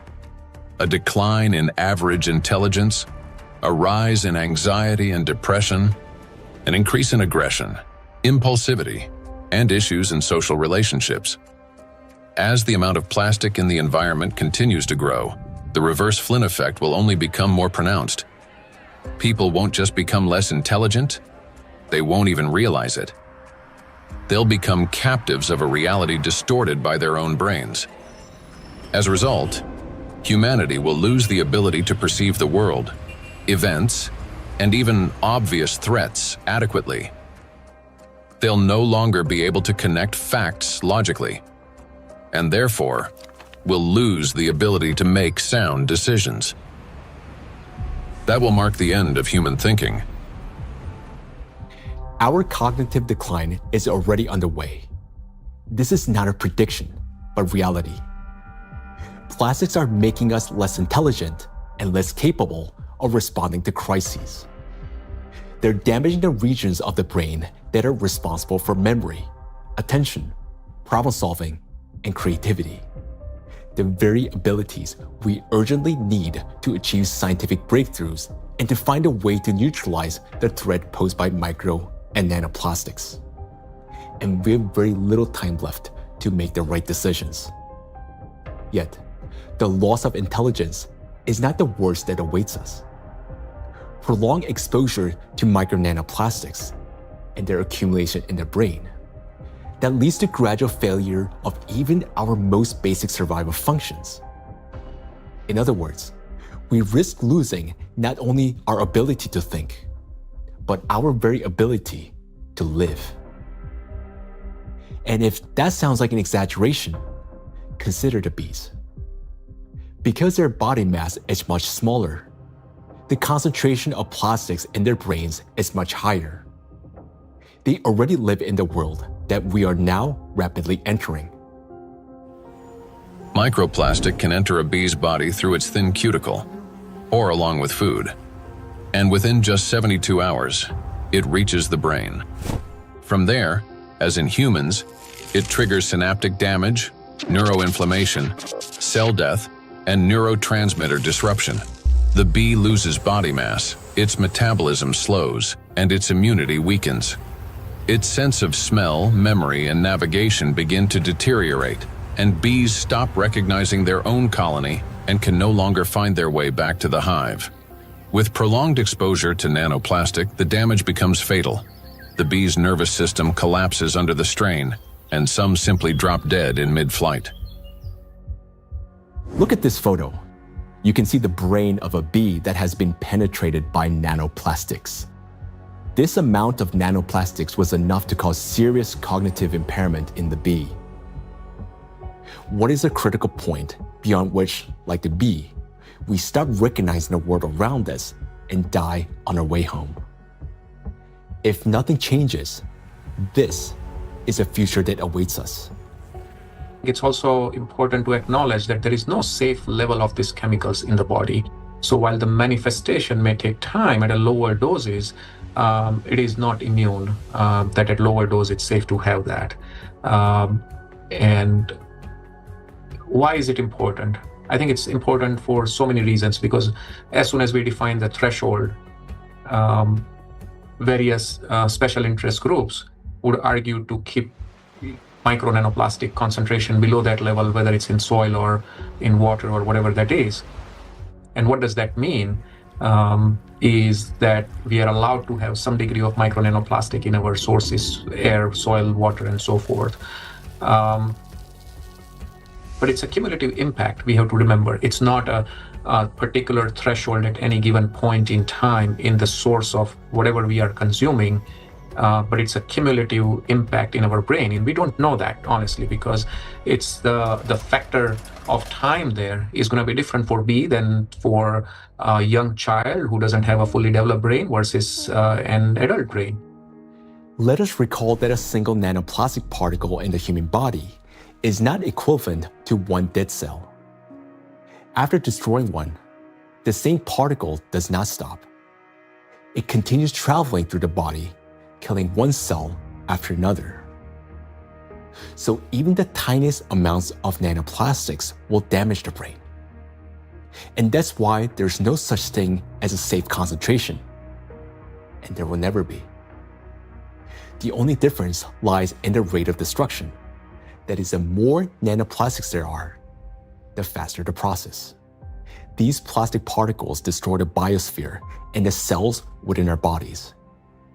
They damage organelles and biomolecules, including mitochondria and DNA, leading to reduced energy production, genetic mutation, the breakdown of neural connections, and the disruption of brain signals that regulate our organs and vital functions. All of this happens imperceptibly as we go about our daily lives. Yet, inside the brain, a silent systemic destruction is already underway. The question is, will we as humanity recognize the full scale of this threat in time and find a way to strip micro and nanoplastics of their ability to accumulate and retain electric charge? A threat that must not be ignored. The more I've learned about nanoplastics and how widespread they are and their harmful biologic effects, the more I am really, really concerned about just exactly what's going on, how much it's going to affect now us and future generations, and it's very sobering. And I think it's very important that people need to understand that it's maybe not the big, plastic part which is out there somewhere, but it's the breakdown of those particles, even smaller of these products, in all the time smaller particles, which is then the big danger for us, and that is, I think, something which needs to go into the head of people, because then and in their minds, so they understand that this is might be an avalanche which comes down the road, but it will come. Or might come, if we don't do anything about it. So that's my point here. So we can't just leave it like that, The most frightening aspect is that nanoplastics interfere with the most fundamental processes of life. Their electrostatic charge breaks bonds, distorts bioelectric signals, and destroys the harmony that exists between cells and entire organisms. It also disrupts the impulse of life, the signal that links a bee to a flower, a tree to the forest, a neuron to the brain. It silences rhythms that have resonated in unison for centuries. This is a threat that cannot wait. It must be confronted now. It is a matter of survival. we can do as much, research, and scientific community does whatever it does, but until this alarm goes to the public, nothing will change, right? It's not a science problem anymore. Science has clearly shown what it wanted to show. Maybe there will be 10 more studies in the next few years, right? And then what, right? Until we change, and this change is based on the public opinion. I want to leave something which is, our legacy should be habitable by our future generations. And that's the pure purpose we all have in common. If we can connect to our own health, I think that is way more powerful and more appealing for all of us to collectively act on this together. I think that's a very important point. And I think at a societal level, we all have to incorporate the other dimension beyond, in our balance sheets, beyond the dollars and pounds and euros and rupees, right, is the health, the impact on the health. And I think that has to be a part of the balance sheet, because what are we making money for if we can't survive or have a good quality of life?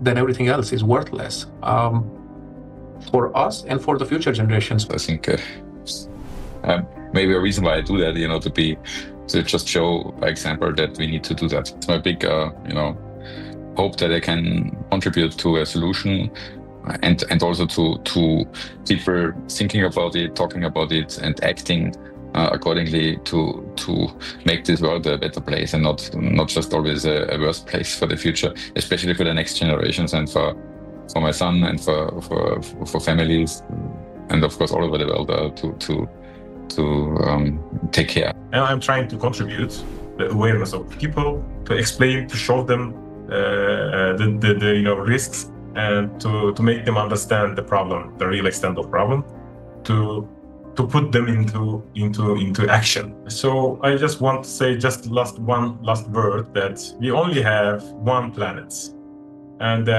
this planet is not single use, so we should consider this. For too long, we have lived under the comforting illusion that there's still time, that humanity will always have chance to recognize, understand, and respond. But that time has passed already. Our greatest challenge now is to find a solution before we cross the point of no return, while we still have both our intellect and the little time that remains. But for this to happen, all of humanity must first grasp the true scale of what is unfolding. Only then will we be able to direct our full scientific potential and resources toward finding a solution. As we have seen already, no single individual, organization, or nation alone can solve such a complex problem. The scientific community of ALLATRA has been searching for the solution for 2 decades. And although it hasn't been found yet, we know it exists. We understand that the answer lies at the intersection of physics, chemistry, and biology, which means that the solution is achievable, and finding it is essential for survival. Through years of research, we have come to clear understanding that the efforts of the entire global community must be united, and urgently. The challenge before us is enormous: to find a way to strip micro and nanoplastics of their ability to accumulate and retain electric charge across the entire biosphere, not just in a test tube or single organism. And to do so without harming humanity, the planet, or disrupting the Earth's magnetic field. Today, micro nanoplastics are present in every human being, including newborns taking their very first breath. In fact, unborn children developing in the womb are already exposed to these tiny particles, and even human eggs and semens are now contaminated and impacted by nanoplastics. For the first time in history, we face an enemy that threatens all life on the planet. And unless we change the course, this crisis will only deepen. Nanoplastics have indeed become the only true enemy of all humankind and each of us. I want to say that now is not the time for geopolitical rivalries or economic wars. It is not the time to build new empires. When one realizes that they're dying, it makes no sense to start building a new house, especially when no one will be left to live in it. And above all, we no longer have a time for military conflicts. there's no sense in killing one another when we're already being killed by a common invisible enemy, although some don't even realize it yet. We cannot remain indifferent to this threat because our future depends on whether we're capable of setting aside our divisions and uniting against this killer, nanoplastics, which threatens all life on our planet. The question is, are we capable of truly understanding all this? Or has nanoplastic already damaged our minds to the point where we don't even recognize the mortal danger hanging over humanity? If we can still see the reality for what it is, then we're obligated to act, to find a solution while we still can. We cannot shift this responsibility to the next generation, because if we fail to find a solution now, there will not be any true generation. And knowing this, giving up would mean betraying ourselves, our families, our children, and all of humanity, condemning all life on this planet to slow and inevitable death. Each of us, if still capable of understanding this threat, can contribute something meaningful to this effort. Only by acting together can we solve this monumental challenge and preserve the most precious thing that we have, life itself. Life is worth fighting for.